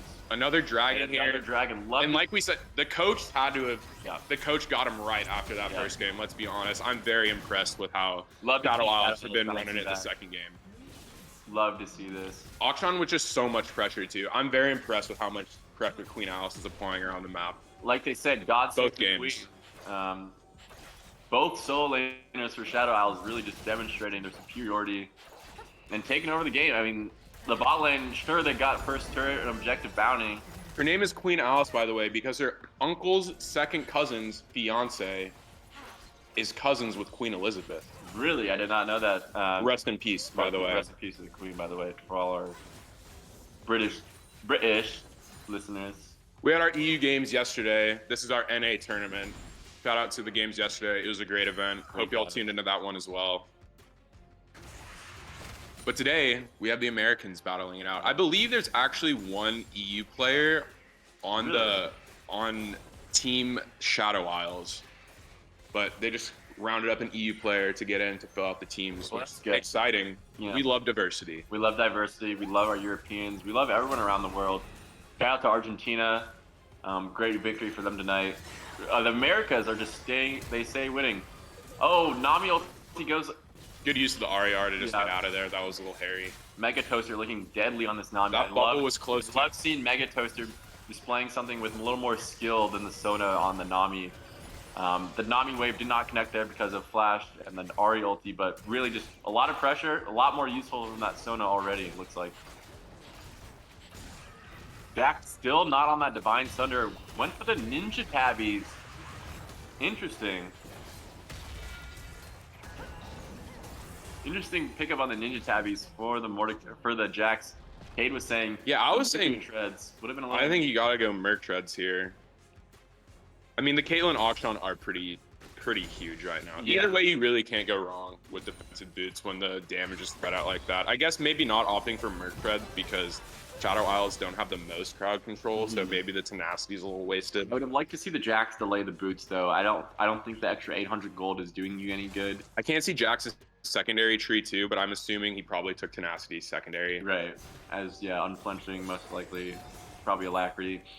There's the Divine Thunder pickup for Jax. Jax is now a real champion. Online. Jax, I'm not sure if Jax can beat the Mordekaiser in the 1v1 at this point in time. It looks like Mordekaiser's gonna go for that Jack Show second, and that is a disgusting build. I've been seeing Robbie Jones play that in solo queue. The Jack Show second on Mord. Oh, great charm by Banfree. Now it's gonna have to flash. Wow. Still gonna die.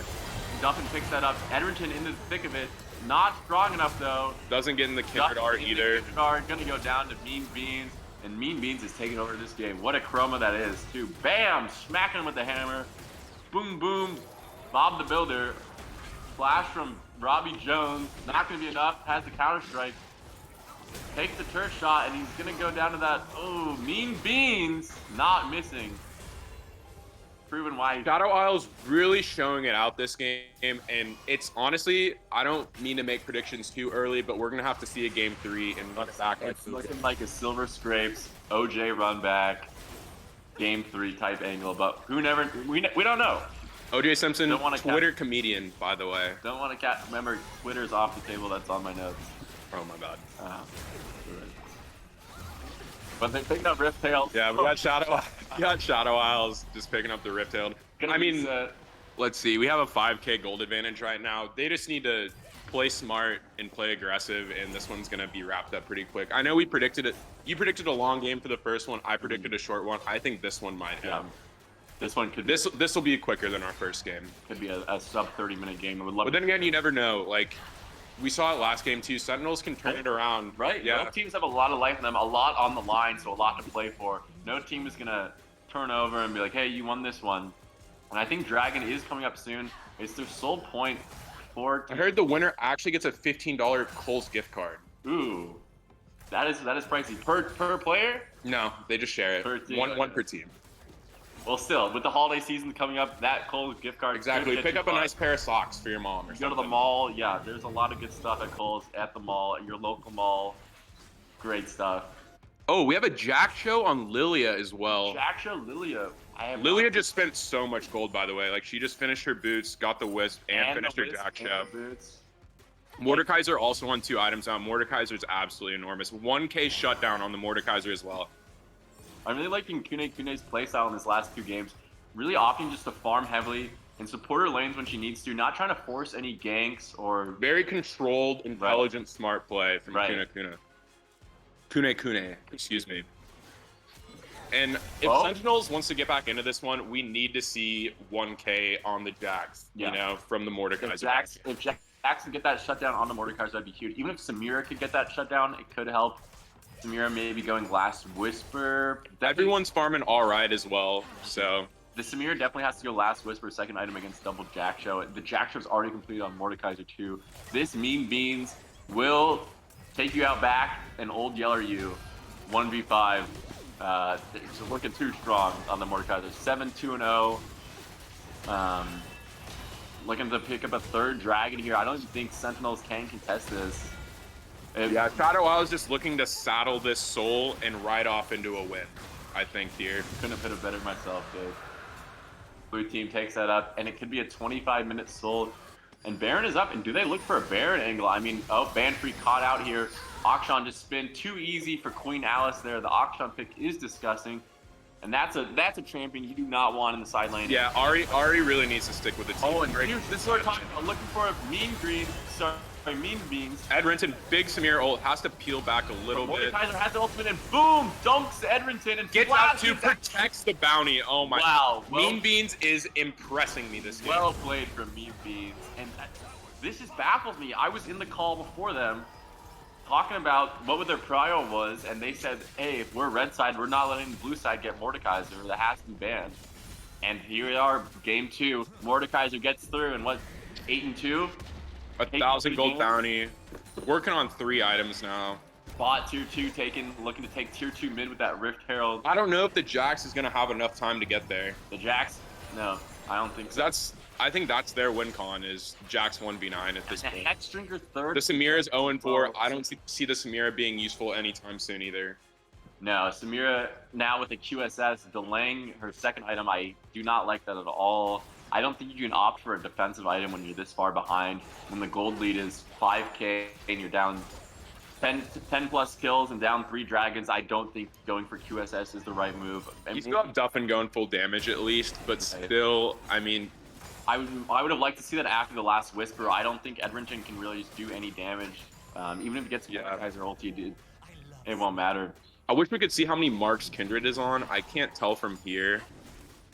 But hopefully he's at least 4 by now. 4 marks when you get that attack range increase and when Kindred really becomes a real champion. And if you get up to like 8 or 9 too, you get even more range and Kindred just becomes disgusting. So if Duffin can... Queen Alice. Our Sentinels just really need to scale, but I don't know, like, Shadow Isles are just pressuring so hard. This is not looking good for Sentinels. Edrington just completely caught out. He's in and then flashes out. Not sure if his team was on the same page or whatever they're saying in comms, but that was not it. Shadow Isles looking to just... Mean Beans is face saying that tier 2. She says, I don't even give a hoot about this turret, and she's going to walk up and take it out. And they're just 5-manning, man. This Ari might be on tilt. They have not left bot lane for the last 5 minutes. No, Banfree, more like I'm tilted in band practice because I hate playing the trumpet. Ari honestly needs to click recall. They're gonna lose an inhib here, maybe more. They could lose. This could be game. Seraphine ulti connects. Robbie Jones gets in there. Like, if Samir can get popping, big shutdown on Akshan.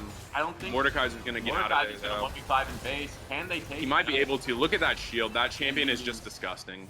I don't know if Edrington has the damage with that QSS. You're not doing anything. Mean Beans is insane. Mean Beans is completely 1v9 just right now. Yep. Look at the Samir just tickle that Mordekaiser. And this is the last time we're gonna see the Mordekaiser. He's expecting a Quadra, gets taken, and wow, what a performance from Team Shadow Isles. Hit him with that disrespect, Mean Beans. You deserved it. You carried. They camped your lane, and you said, get out of here. Boom! And let's see, they didn't really have a wave to get too much more there, but they have Dragon up in a minute, and looks like they're going straight to Baron. I was gonna opt, if I was coaching here, I'd opt for a reset into Baron, but they're just straight up going for it. And it looks like Sentinel or Shadow Isle, Sentinels, excuse me, can't really get there in time. Could be uncontested. Mordekaiser's so tanky. Huge play from Team Shadow Isles there. Just put the game on its head into a little suplex formation, finish them off almost. Going through the kill move, Duffin jumping in for the Baron steal, does not get it, gets outsmited again. Really good smite by Kune. Pops the ulti for the Akshan. And he's probably gonna die here. Nice Kindred ulti. Did the Akshan cancel his ulti? I don't know. Well played by Queen Alice. Charm connects, not gonna be in time to save Duffin. Well played by Queen Alice and Team Shadow Isles. And now they have Baron and Cade.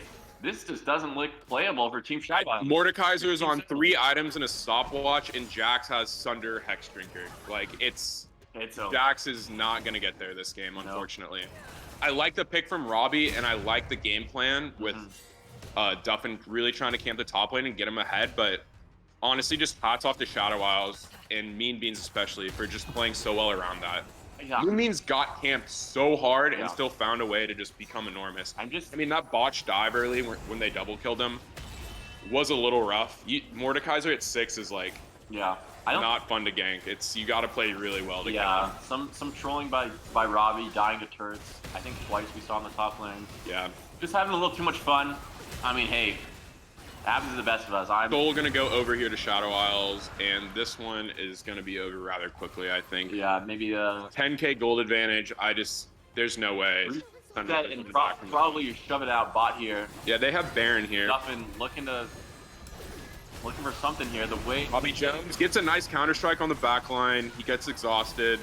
I don't think he just doesn't have enough nothing items for to Robbie do to anything. do. Yeah, flashes forward. Mega Toaster just playing with Robbie. Gets a counter strike off on the Caitlyn. Almond Croissant. He's 1v5ing, eating him up like a but not croissant. doing a lot. Stand still. He knows he's dead. It's over. Yeah. And Team Sentinel is really getting exposed in this one. Destroyed in all aspects. And this is where you can really tell that Shadow Isles are a lot more organized team. You can tell they've played together before because they responded so well from like that first game performance. Yeah. Both teams played well the first game, but Shadow Isles really turned it up a notch in Shadow the second game. way more coordinated in the first game. And we are going to see a game 3, We're seeing it. very fortunately. Ladies and gentlemen, yeah, the Nice bubble. Mega Toaster loves seeing her on this Nami pick. Great change of pace from that Sona. And the game should end here, barring a huge mistake from Shadow Isles. Should be over. Great second game, though. Very quick. Looks like it's going to be 27 minutes. The ulti's not going to be enough. I mean, you just can't deal with that Mordekaiser. Mean Beans dunking left and right, front and center, emoting on the Nexus. It doesn't matter. Robbie Jones trying to do something.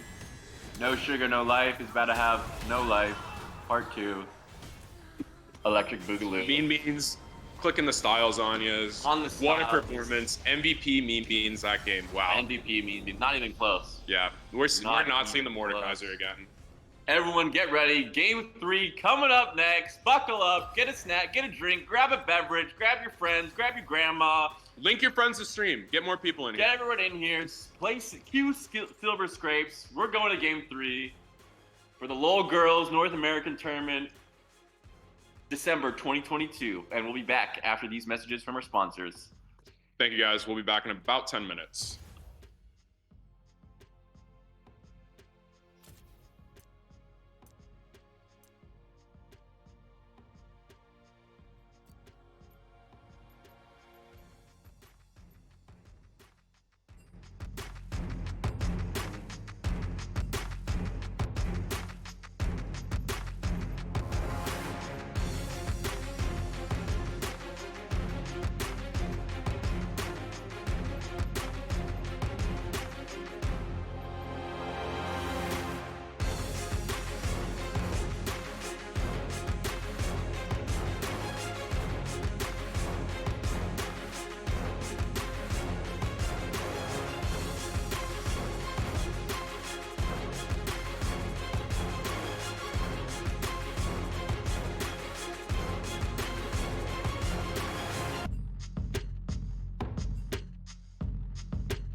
Alrighty, hello. Welcome back, everyone. Welcome back to game 3 out of this best of 3. So we have Team Shadow Isles that took it by the horns this last game. So let's see if our Sentinels can bring it back and win us this last game.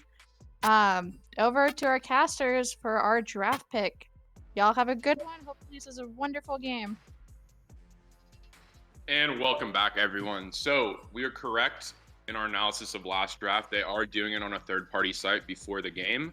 I'm still gonna announce it as we go for y'all's pleasure, but We do have the picks. we have the picks in front of us right now. Thank you, Eve. Mordekaiser is gone. I will spoil that now. Mordekaiser is out of there.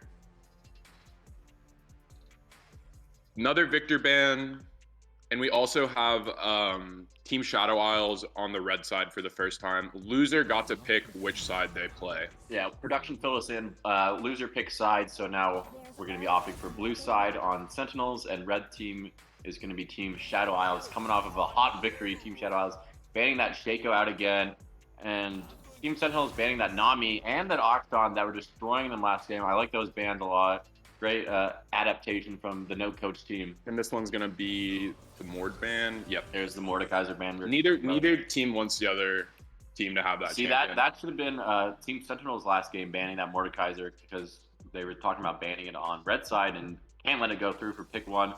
Pick one Shen. Interesting. I do not see Robbie Jones play any, if all at all, Shen. Yeah, Robbie Jones opting to not play a carry type top laner for the first time, so I think they're gonna change the whole game plan. Yeah, very for this very unusual, very unlike Robbie. Back on the Vi, Kune, Luna, gets her- Kune.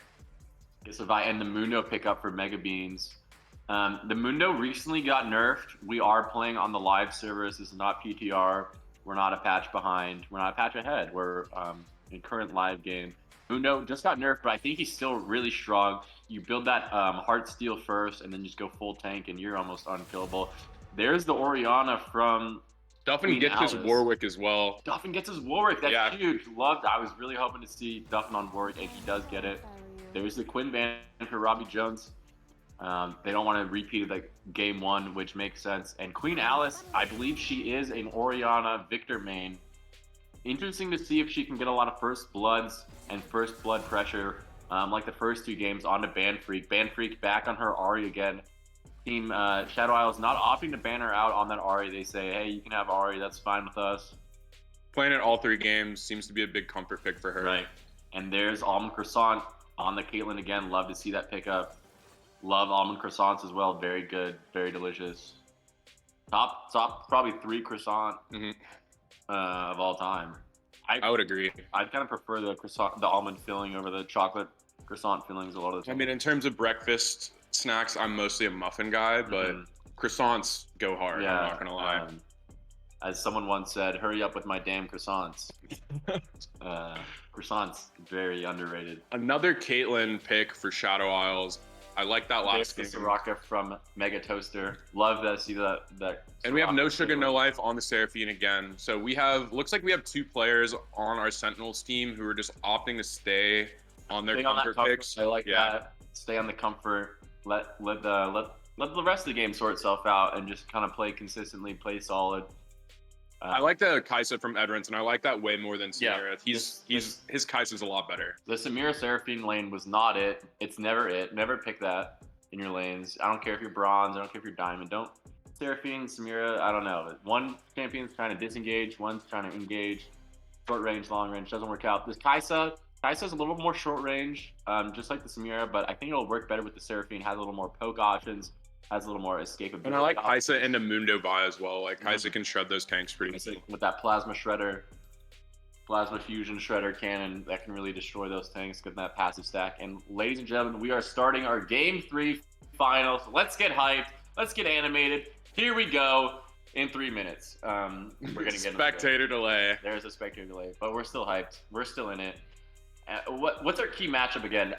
Last game it was the mid matchup with the Akshan First Blood. Cade, what do you think it's going to be here? Top lane, maybe? Duffin's on his Warwick. That's one of his best mains. I used to jungle against Warwick. I jungled against Duffin one time, and I'm a very high-rated player, and he destroyed me. It wasn't even close. I was playing my main Viego. He was on Warwick. Duffin just has very good pace Yeah. on Warwick. Every camp I was at, he was there. He knew what to do. He was winning the scraps. That Warwick is feisty. He's deadly, and he refuses to go down. I like the Shen with the Warwick because you can really get him and disrupt the backline with the Shen Warwick or the Shen Ahri, even a Spirit Rushing Ahri, and with a Shen ulti. That is a scary sight to see on your Caitlyn or on the Soraka maybe. What I'm interested to see though this game is our mid laner on Sentinels, or on Shadow Isles, excuse me, I forget the name at the moment, but I've been putting a lot of pressure on Ban Freak early. Queen Alice, yeah. Queen Alice, correct, thank you. And these last couple games, and I don't know if she's going to be able to do that on the With Orianna. Yeah, Like Silas Auction, you can just go ham on trades pre-6 and stuff and really like abuse the Ahri, but I don't know if she's going to be able to do the same with Orianna. Orianna is strong with those, her passive in the early game with those auto attacks, and if she takes those attack speed runes, she can really ramp up her auto attacks damage, hit a few Q, hit a QW. Orianna's a Comet champion, right? I don't know the most about Orianna. I believe you go Airy on Airy, Orianna okay. now. Because it procs off your shield, your E as well.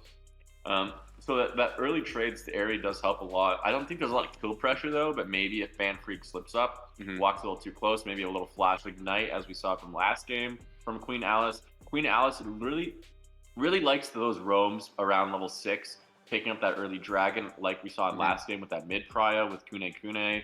Kune Kune's still on that Vi. And I like the Vi Orianna pick a lot because you can put the ball on Vi, have her click R on Kaisa, get all the way in there for a nice Orianna ultimate. So I think Shadow Isles are going to be looking to team fight this game a lot. The Vi pick is really good here because Team Sentinels doesn't have a lot of damage besides that Kaisa. If the Kaisa's out of the fight, I just don't see Ahri, Warwick, and Shen ever killing Dr. Mundo and Vi with the Soraka healing them. I don't love it for Team Sentinels. Honestly, it's got I don't like this draft here. Kaisa has a lot on her shoulders. A lot it has to do a lot of the heavy lifting, all that damage. Yeah, and they're gonna have to play well macro or play good macro around the Shen and use Shen R to their advantage. And Robbie's a good player; he knows how to use it. But I hope the rest of his team can pick good fights to have Shen ult into. You know what I'm saying?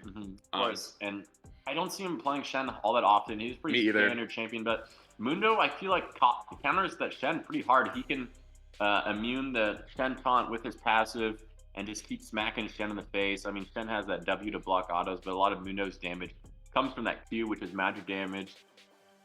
And it's percent health, right? So no matter what, no matter how tanky Shen gets, it's still gonna hurt. Anything unusual from the summoners? No, I don't think so. A Queen Alice with teleport. Instead of the ignite, double TP's top lane too. I'd expected that. Stuff. Oh, and Duffin with the new Winter Blast Warwick skin. I haven't seen that yet in game. Looks nice. I like the splash. Looks like his persona, so that's good for him. Proud of him. Represent for Duffin. We also have double exhaust in the bot lane as well. No ignites in bot lane. So no ignite against the Soraka lane. Interesting choice for the Seraphine. Because No Sugar, No Life was taking Ignite all other games, and now against Soraka, opting to take the exhaust. I'm a little bit confused about that. Edrington probably telling her to take exhaust. I'm not sure. You should have not listened to him. You're playing Caitlyn. You want to be getting pressure early. Edrington. Finally, something more like dead Renton, because I feel like this Caitlyn is going to destroy him. Yeah, well, he's not dead yet, so maybe soon to come, dead Renton. Vi just needs to hit 6 and walk bot lane and click R on him, and he's not going to live. Yeah, especially with a Seraphine, you can't really peel the Vi too well. Would have loved to see some level 1 shenanigans. Again, still not doing anything. Sentinel's just 5-pointing. Smart standard stuff. Safe as well. I think Sentinels really needs to get ahead in this game if they want to have a chance. I agree. I don't see them winning this late game. Shadow Isles has all the momentum coming in from last game. Right, huge momentum swing. They really ran away with that last game. I don't even know the final score. I had to stop looking at some point. The child advisory warning showed up on our screen, on our end, not on y'all's end, but they said, hey, like, this is a little too graphic. Turn it off. So hopefully not a repeat of that. Well, maybe. We'll see. We just hope for a good game 3. Looks like Mega Toaster sipping her drink. Misses a couple autos on the leash. Walking to bot lane. It's more important to stay hydrated and stay healthy than it is Exactly, to get a correct. PS. And your jungler doesn't need the leash. I'm surprised he asked for one. Standard stuff come out from all lanes here. Shen and Mundo probably not going to have any. Yeah, I feel like the pressure. focus is going to move a lot away from top lane this game. Last game, it was Duffin was sitting top for 10 straight minutes, Yeah. but when it's Mundo Shen, you kind of just like Both games now. let the fatties just hit each other, you know? Both games, Duffin went 3 camp into top lane, opting not to do that here. He's in a 3 camp. Head down to his bot side, clear his red buff, maybe a little full clear on Warwick. I like to see that. Scale to his level 6. Kune might opt to do the same. We'll see. Some trading going out in mid lane here. Banfreak went in some trades early, so Yeah, Queen Alice is picking more aggressive early champions. Now she gets back on the Oriana, and Banfreak getting some confidence back, winning some trades. Like to see that. Looking good for Banfreak here in the mid lane. Bot lane, I expect Caitlyn Soraka should get the shove on that. Get the level 2 first. Yep. Able to get that shoved into turret. And now, where do you think our first blood prediction is? Our State Farm. It might be bot lane right now. We got the Warwick coming in. It is right now. Duffin is just 3 camp ganking, and it's working so well. I can't believe they haven't thought to ward for him in any one of these games. And It's honestly too easy for him. And I was wrong about him doing a 3 camp full clear because he skipped wolves, went right from that blue Gromp to red into bot lane. I love this play from Duffin here. He's really just opening up the game for his teammates. He's playing well. One of his weaknesses as a player, since I've played with him a lot, is his indecision. But this game, he's just has a plan, executes it, and whether it works out or doesn't, it's been working out. But even if it doesn't, like, he's still applying pressure, doing what he needs to do. What I'd really like to see from Duffin is this game, if he deafens Discord and just kind of plays for himself here. Ooh, Banfreak hits the charge. Flashes away, has no mana. I think she got a little scared there. Yeah, a little preemptive on that flash. Not in a lot of danger, but She's gonna need to play extra safe now because Thunder Second almost gets that solo kill onto Queen Alice though. Would have been huge for Team Sentinels. very susceptible to the Vi gank now, though. And now Vi is top lane though, beating on Robbie Jones. Robbie Jones holding onto the flash. Does use it there. Nice flash. Should be able to teleport back in the lane. But he is drinking that potion, so maybe he's going to be greedy. Hold his teleport. We'll see. Well, I expect him to teleport back 3-6. Yeah, We're just going to get that shoved in, no problem. And pretty classic stuff coming out from this top lane. Nothing too spicy going on. At level 6, maybe we'll see a Shen ulti or a Mundo roam. Mundo typically doesn't roam too much and is not the most useful in roams. Doesn't have any hard CC and probably can't look for a kill on the Ori since she has that Spirit Rush available to her at level 6. I want to see Kune kill this Ahri pre-6 because Ahri has no flash. If she steps up too far in lane, especially Vi can just flash Q her, that should be a free kill. Duffin's back bottom again, picking on that Soraka. The flash from Eve comes in, or sorry, no sugar, no life with the flash root. Well played by Seraphine there. Picks up another kill in the bot lane, and they're just bullying this Soraka lane. And if Ed Renton gets rolling on this Kai'Sa, it's going to be tough to win. It's going to be up to Ed Renton to carry this game, and Team Sentinels know that, and they're playing for the bot lane. They're ganking the bot lane. A really coordinated play here from Sentinels. The exact opposite of what we saw from last game. It seemed like last game they kind of just rolled up to Jiffy Lube and said, hey, fix my car, and they didn't even have a car. So kind of confused about that one, but game 3, grading wheels are off, the car is ready to drive, and Duffin's driving it right now. Duffin's driving the car. Nice charm connect from Banfreak here. Not going to be able to follow up with more damage. He's running the electrocute here in the mid lane. When does Oriana really come online, like as the champion? A phase rush for Ori. Usually around 1 item, level 9, she kind of spikes. I'm curious if she's maxing kind of Q or W. I know you can really kind of mix it up. Looking top lane here, Robbie Jones, I don't think has the damage to kill that. And there's a black there's- IQ. Kune, Queen Alice. Ahri ult just isn't enough. Just oversteps a little much. Robbie, no flash there, taunts in. Playing with death, flirting with death with Mega Beans, but Duffin is here, the destroyer of worlds, and gonna force the flash from Mega Beans there in the top lane. Duffin did not hold his Q there. If he did, he could have followed the flash. Little mistake from him, but still great play. Waste of flash. Yeah, Mundo is a lot more He's susceptible. been in the right place at the right time.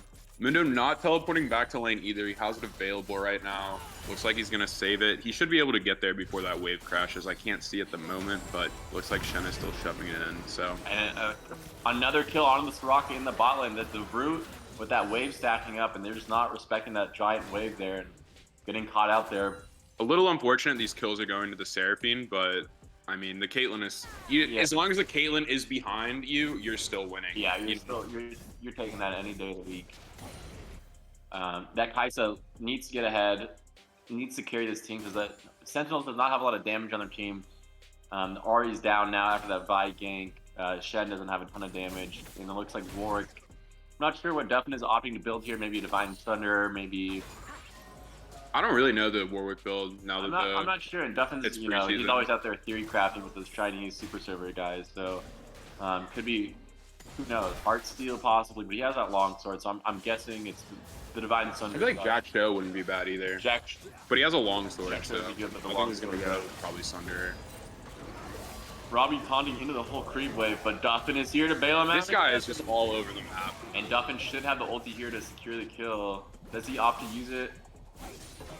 No, he doesn't. Is he level 5? Yeah, he's level 5. He's level 5. My mistake.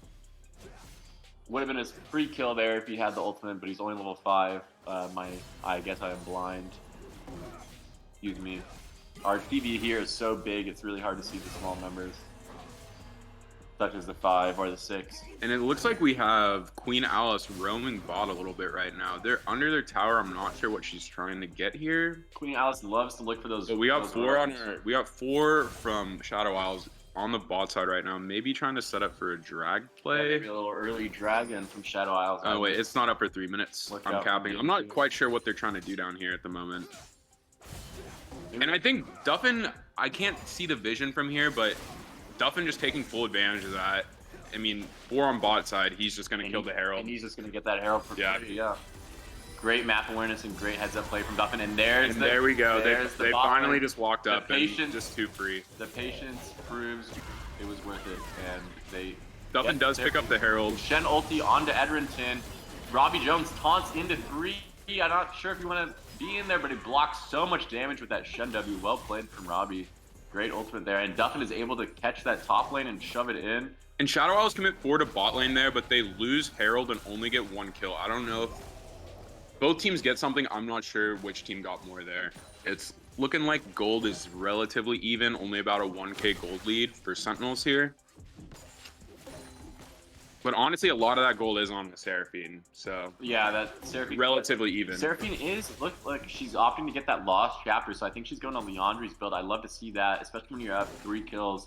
Yeah. You start to do a little bit of the carrying yourself with that Leandri Seraphine build. So good thinking from No Sugar No Life with a little heads up adaptation to her play, because she's like, hey, I'm gonna carry this game. You guys suck. I totally like to see. We love the confidence builds. Yeah, we love confidence builds. We love damage builds. With both junglers hovering mid, Vi takes a recall. Vi's gonna be working towards that Divine Thunder, picks up her Mercs as well. Duffin, I think he's just gonna walk mid and try to kill this Ori right here. I would love to see some kills on this Ori, especially with that Warwick ulti. Orianna is pretty easy to gank.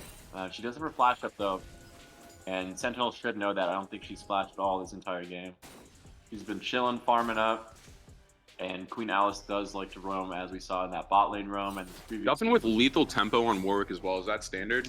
I feel like you go conk on him as well. I think lethal tempo is pretty standard. It's good for those sustained fights and those kind of catch you off guard with all that light steel conquer. Not quite does the same effect. Top lane looks like we have 2 heart steel rushes going out for the top lane. Duffin's Very standard. That item is gross. Yeah, very gross. Abuse the preseason items. Duffin has this Eye of the Herald though. Curious to where he drops it. Sort of dropping it like it's hot as well. He could maybe look in the bot lane to keep that rhyme going. I wouldn't expect it to be in the top lane unless Mundo's on a weird recall timing. Mid lane is pretty shoved in for Team Shadow Isles as well, so I would expect a bot lane Rift Herald play in the upcoming moments while minutes. And it looks like he is setting up for a bot lane. While the plates are open. Maybe trying to lane gank, honestly. based off of his map positioning at the moment. He has flash available, and he has an ultimate available. He could just flash R and really send a nasty lane gank at Team Shadow Isles here, and then drop the Rift and take that turn. The Shadow Isles know, they sniff it out. Duffin pops the scent. Sugar gets a nice slow, forces the flash. Duffin flashes for it a little late. Duffin does not. Is there any follow-up? Burns the Soraka R. Also have the mid laners rotating. They've gone too deep now because Kune is back on the back line, takes out No Sugar, No Life. Duffin goes down to the Caitlyn ultimate, and Edrington is running for his life. A little too deep there from Team Sentinels, a little too forced, a little too tough. I've been really impressed with Queen Alice's response to roams and stuff. Yeah. Like she realizes Duffin is bot lane and she just doesn't think twice, just immediately pass down to try to make a difference, you know? It's been making a big difference, and especially around this early game and these mid game, getting these dragons, helping her bot lane a ton. It's just a little unfortunate that Ban Freak has picked Ahri 3 times in a row and just can't seem to get lane prio, and that's what makes it so Queen Alice can get these roams off, really, you know?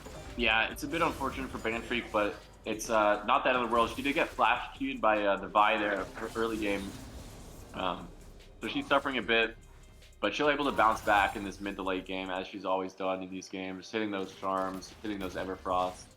Edrington did not die that gank either, so it's not the worst for Team Sentinels. And Edrington does have about a 35 CS lead on the Caitlyn at the moment, so big. He has that Dirk, he has that Nuke River, and they still have this Rift Herald down. Could get the charge in. Kune is here to maybe stop, but no, they're getting that charge in. gets to play. Rift Herald's a little nerfed this preseason. Doesn't get as much gold as it used to, unfortunately. But Edrington picks up some plates. Buffed in this preseason. I think an extra 25 gold or 15 gold per play. Yeah, plate gold got buffed and Rift Herald damage got nerfed. So you get less gold overall, but they were able to get that 3 plates though in the bot lane.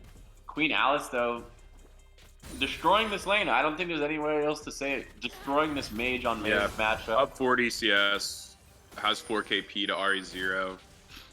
Ahri just really needs to get that mythic to get rolling, I think. He needs to look for some Spirit Rush plays. That Everfrost build is like it's like a supporting build, you know? Queen Alice is pretty caught out here. Can we get the Spirit Rush charm? No, she flashes it. Great job by Duffin to hold that ultimate. The shockwave goes out. Ignited, gets a Soraka ult, she'll just barely live. Kune, great ultimate there. And then Robbie Jones sees me with a great Shen ult. And the W keeps her alive, but no, Mean Beans is here to clean up. Bada boom, bada bang. You remember me from last game. That's a double kill. Mean Beans looking for a triple. Shen's gonna taunt over the wall, no problem. No flash from Mean Beans there, but 2 for nothing. And Queen Alice somehow lives through all that as well. Yep, great Soraka are from Megatoaster. Their comps are just amazing on Team Shadow Isles. Team Sentinels really, they think they have something, and then boom. We need to get these guys a coach. Yeah, they need a coach badly. Anyone in the chat, if you're above the rank of Silver 2, hit me up on their team manager. They need a coach badly. So if you're above Silver 2, hit us up. They need a coach. Tell them what to pick. Their drafts need work, as you can see. It's a little too low damage, especially when you pick Warwick, you know? Gale Force from Edrington. Not saying I don't like the Warwick pick, but I don't know if I like the Shen for Robbie Jones. Edrington getting really angsty here. Just kind of sends that Gale Force in. Kune gonna pick up the Herald. Gets the Rift. Duffin no ulti here, and Mean Beans is here to take out Duffin again. Robbie nowhere to be found. Here he is. I don't think he has. And Shadow Isles are just quicker to respond to these rotates. They're everywhere all at once. And now Robbie Jones is gonna go down, not loving the Shen pick into the Mundo. Mean Beans running away with this game with Kune, and it looks like it's kind of a top diff. Yeah, Maybe Edrington can carry this game, I don't know. It's still possible. Yeah, he is on a mythic already. Seraphino goes wide by No Sugar No Life. Edrington opting to ult in their dangerous territory. Kune has ultimate. Nice, well played by Kune and Almond Croissant. The ulti spam on Edrington. Drop consistent. Ban Freak should be able to clear the wave here. The Rift Herald is gonna get that turret though. And Shadow Isles just look so put together. On a 4K gold lead and 2 dragon advantage right now.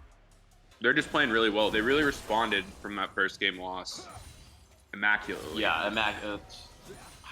hats off to their coach, their coaching staff, all the players and coaching staff at their front end as well. I know some of their front end guys, really, really good people over They have a great team behind them. They really do. They really do.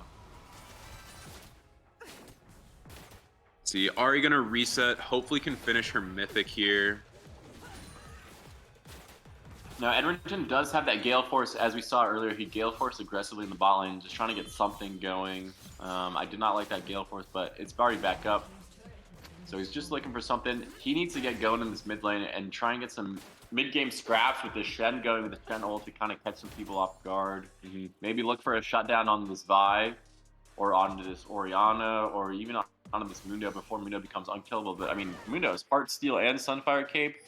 Oh wow, he's already on two items. He's already on two. She's already on 2 items. She's looking pretty unkillable. I don't see her dying unless she walks in the middle of 5 people. 150 gold shutdown too.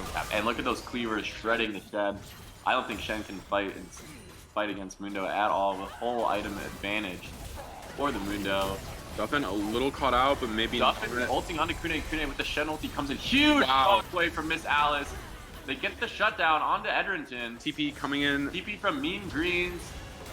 And Sentinels, and they're gonna want to get the hell away from this Mundo. Yeah, I'm not liking that. They're kind of sticking around, like trying to figure out who's coming in. They know who's coming in. It's Mean Green, ready to tear apart all your beans and get after it. And she's not done. She wants more. She's chasing. Just literally walking in 1v3. Seraphine Just does not care. It's just so tanky. And the Soraka route comes through. Oh, the Seraphine ult delays too and saves Robbie Jones. Well played. Nice Seraphine ulti.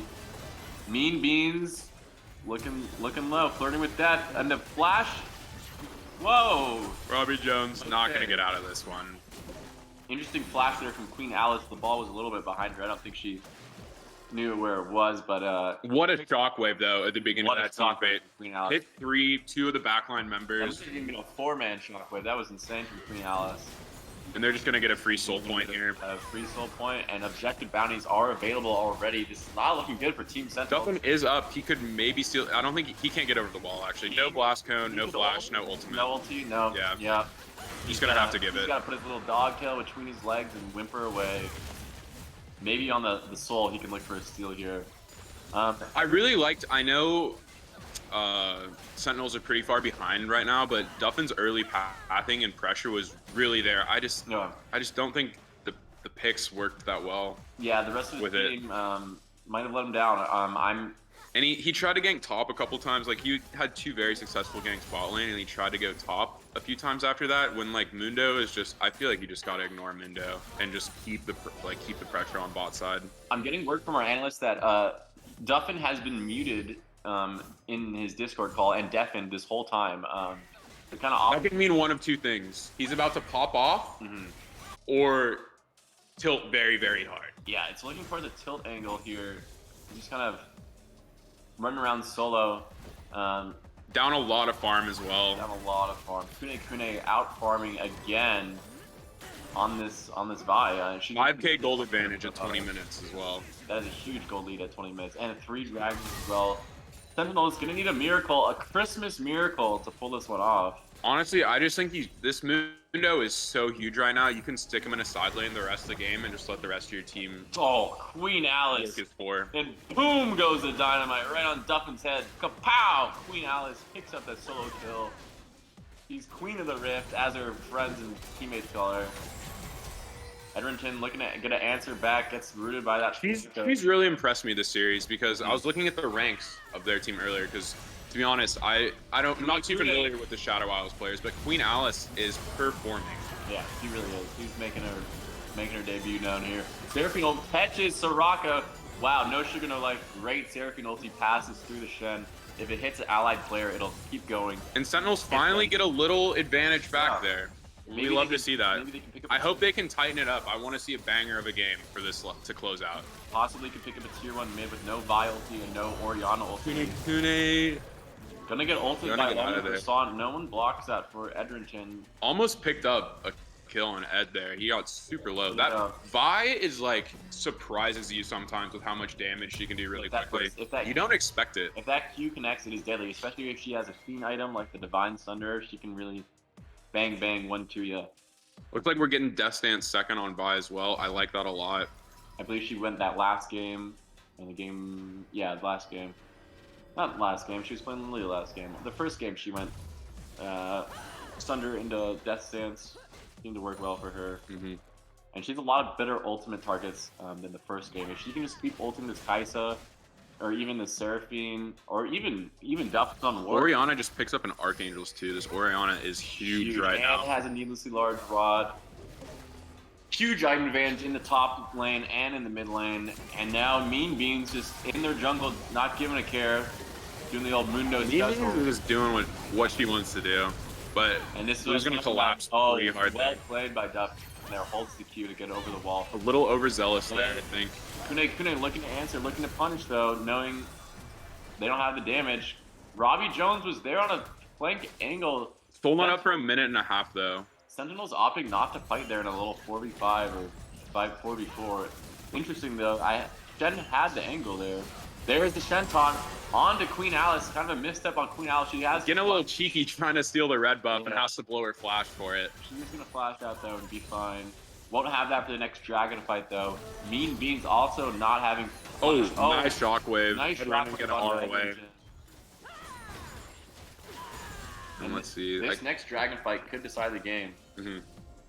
Is Shadow Isles? Looks like they're rotating towards. I think they might just be trying to get vision. I would love to see if they just start hitting the Baron with dragon spawns and we've got 3 in base right now on the side of Shadow Isles, or on the team side of Sentinels, excuse me. Looks like they're just gonna opt for a reset. Robbie Jones is gonna have to face check that.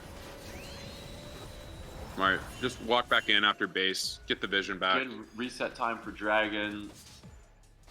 Sentinel's really gonna have to win this next team fight. I don't think they can come back against a 25-minute Soul. They're just gonna hit Baron instead. The NA special, holy crap.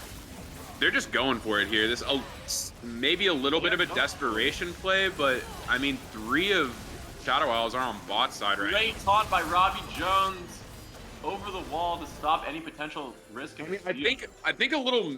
Wow. Can they get to Soul though? That's the question. It's up in 10 seconds. I really like the Baron play there. They expected them to reset and go right to Soul. Great Baron play there. The unfortunate thing here though is Red just got the entire team got a reset off. Blue did not, so they definitely have item or gold spend advantage right now, and it's gonna be really rough. I know they have Baron, but nice shockwave. Wow, Duffin almost dead. Has to blow the shot. He needs to get in there. He needs to get in there. Comes in late. I would like. He gets it. What a steal by Duffin. Redeems himself from the previous. Edgerton flashing out of the pit. He's gonna die for it. I think Blue needs to protect their Baron buffs here and get out. Blue needs to get out. Oh, it's a huge dub regardless, though. I believe Robbie Jones was able to E over the wall, but 2-0 for Team Shadow Isles. But Team Sentinels was able to Dragon and deny the Soul. I think it was worth for Team Sentinels, and they're able to get that Baron off the end of that. But let's see what else they might lose. Tier 2 mid possibly.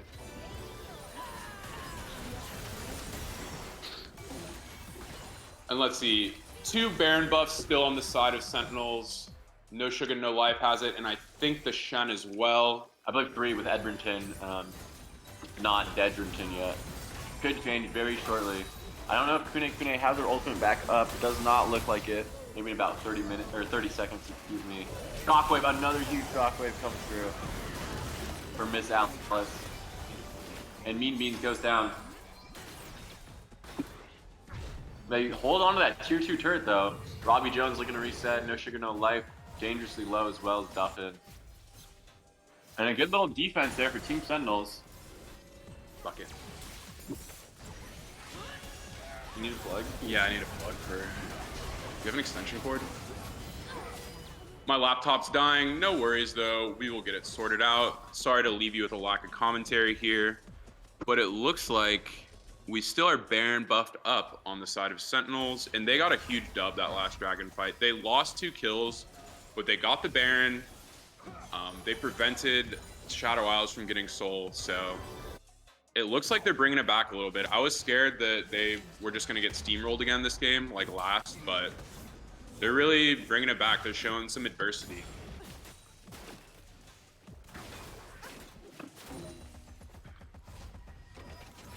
Here, let's just... Is he gonna die? Let's just move the table. Yeah. We are moving our analyst desk currently to get my laptop closer to an outlet. Everything will be fine for you guys at home, though. Don't worry. We're plugged in. We're plugged in, and we're back. We're locked in, plugged in. We're ready Locked to go. in. This is a Good. banger of a game. Let's get hyped for Game 3, everyone. We're standing up. We're on our feet. We're on our feet, ladies and gentlemen. This is better than the World Cup finals that you guys didn't even watch this morning. Unfortunately, I was a little too hungover this morning to get up at 9 a.m. for the finals. I wish I could have tuned in, though. I heard Mbappe It was good. played insane. He had a hat trick. 2 of the goals came off of penalty kicks, which you kind of hate to see as a neutral spectator that comes down to penalties. But I mean, they were great shots. He absolutely ripped one off a volley, first touch, insane goal. He outclassed every man on the pitch except. Is Messi the GOAT? I think Messi is the GOAT. He might be the GOAT. I've heard comparisons of Mbappe compared to Lionel Messi. Finally gets his first World Cup Given their age, victory he here. gets his first World Cup victory and his last World Cup too. But you know what's more important than a World Cup victory? Is a victory in the League of Legends Girls Discord 2022 December Winter League of Legends Tournament. Yes, by far. Kune chasing down Robbie Jones on the sideline with Mean Beans trailing in pursuit. Looking like O.J. Simpson in the Bronco, not going to get away from anything. The whole world is watching, and you got nowhere to go. More like Robbie Bones, because he's dead. He's a pile of bones on the side of the road, and you don't want to clean that up. And let's see, we got Soul coming up for Sentinels in about a minute. They're just going to keep playing for that, I assume. Only a 2-2 gold advantage, though. Kune absolutely just destroying everyone, taking this jungle to her own hands. Blue team is just kind of diddling around in the jungle.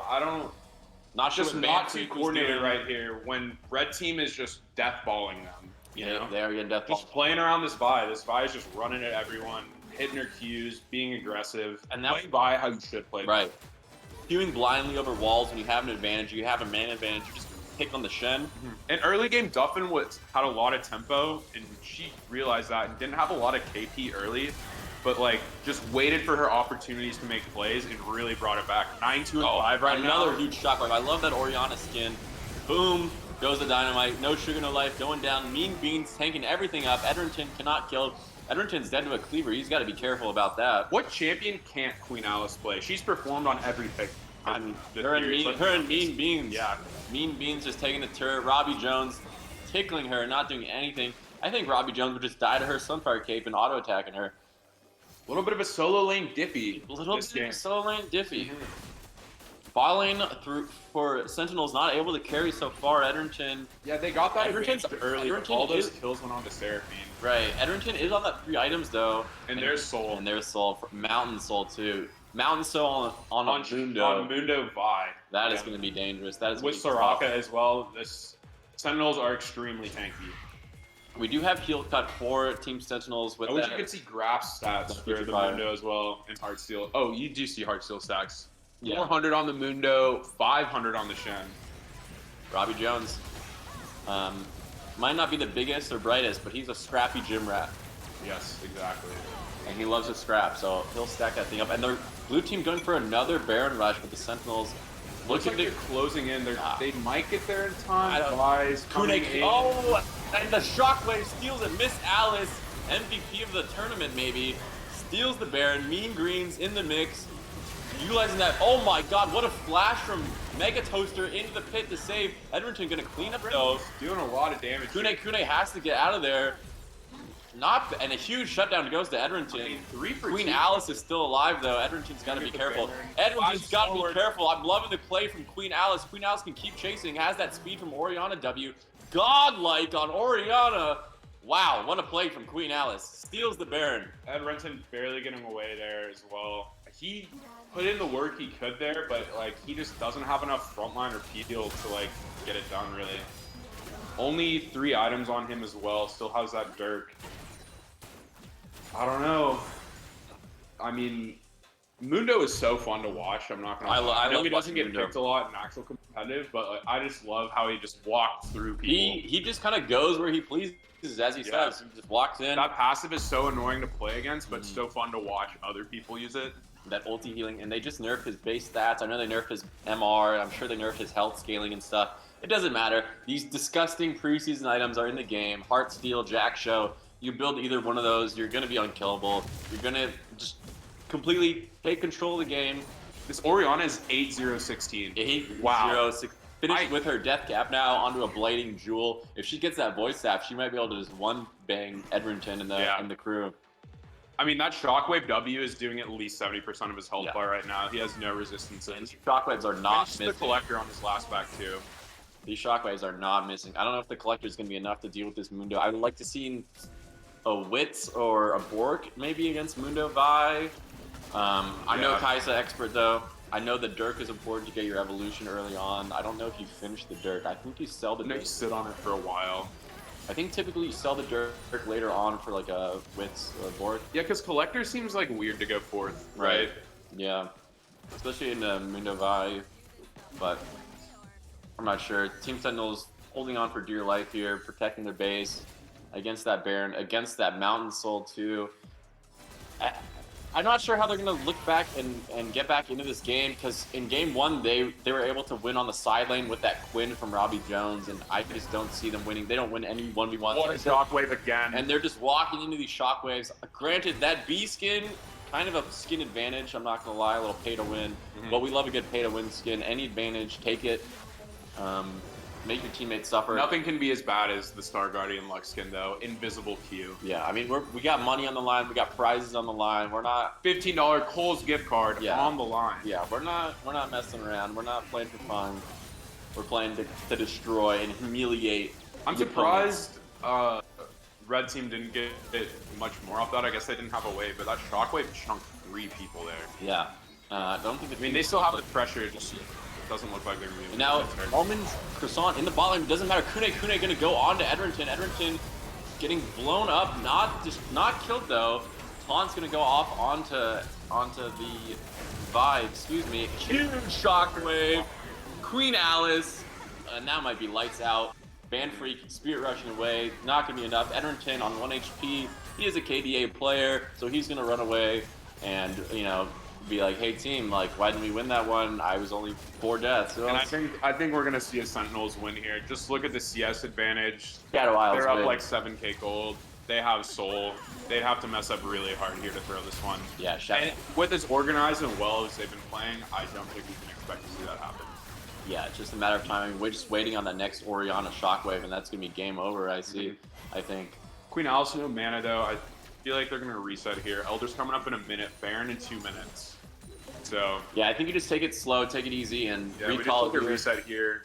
Get the Elder Drake, and it's lights out for the other team here shortly.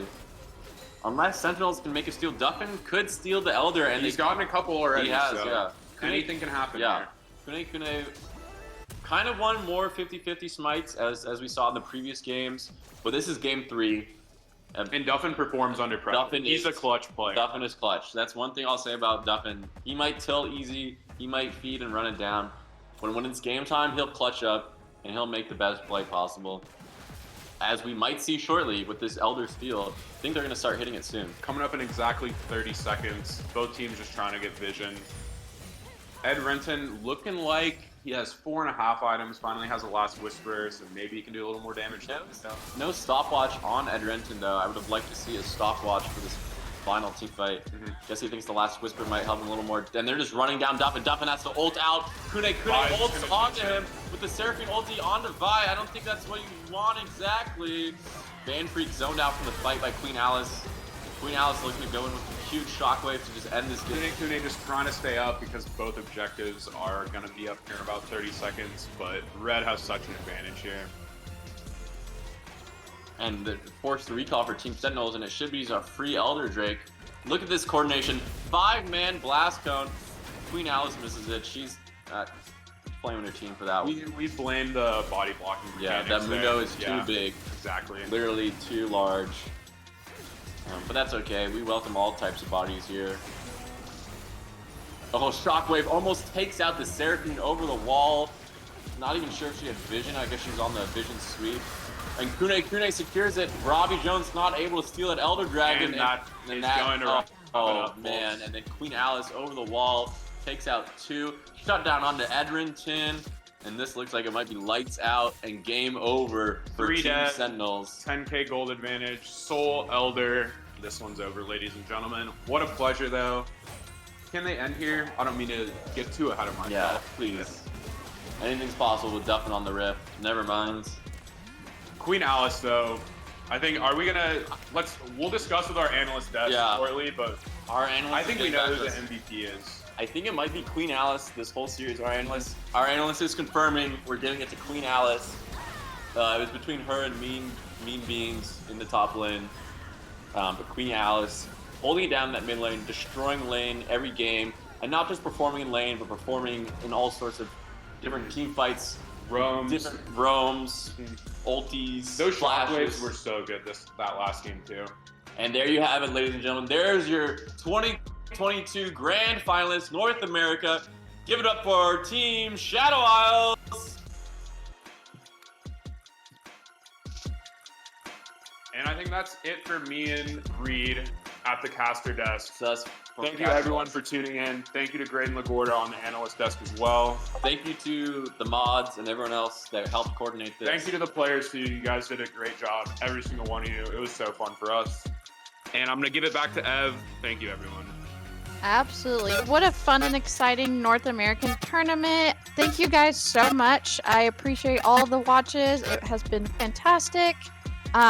Huge applaud to Reed and Cade for casting this. They have been incredible. But yeah, thank you guys again. We will be trying to host more tournaments in the future. I believe the next one we have coming up is going to be like a New Year's tournament, which is going to be maybe January. So stay up to date on our Twitter. We will be trying to get other social medias as well. But yeah, thank you guys so much for tuning in. I hope you have a wonderful rest of your day. Have a good one.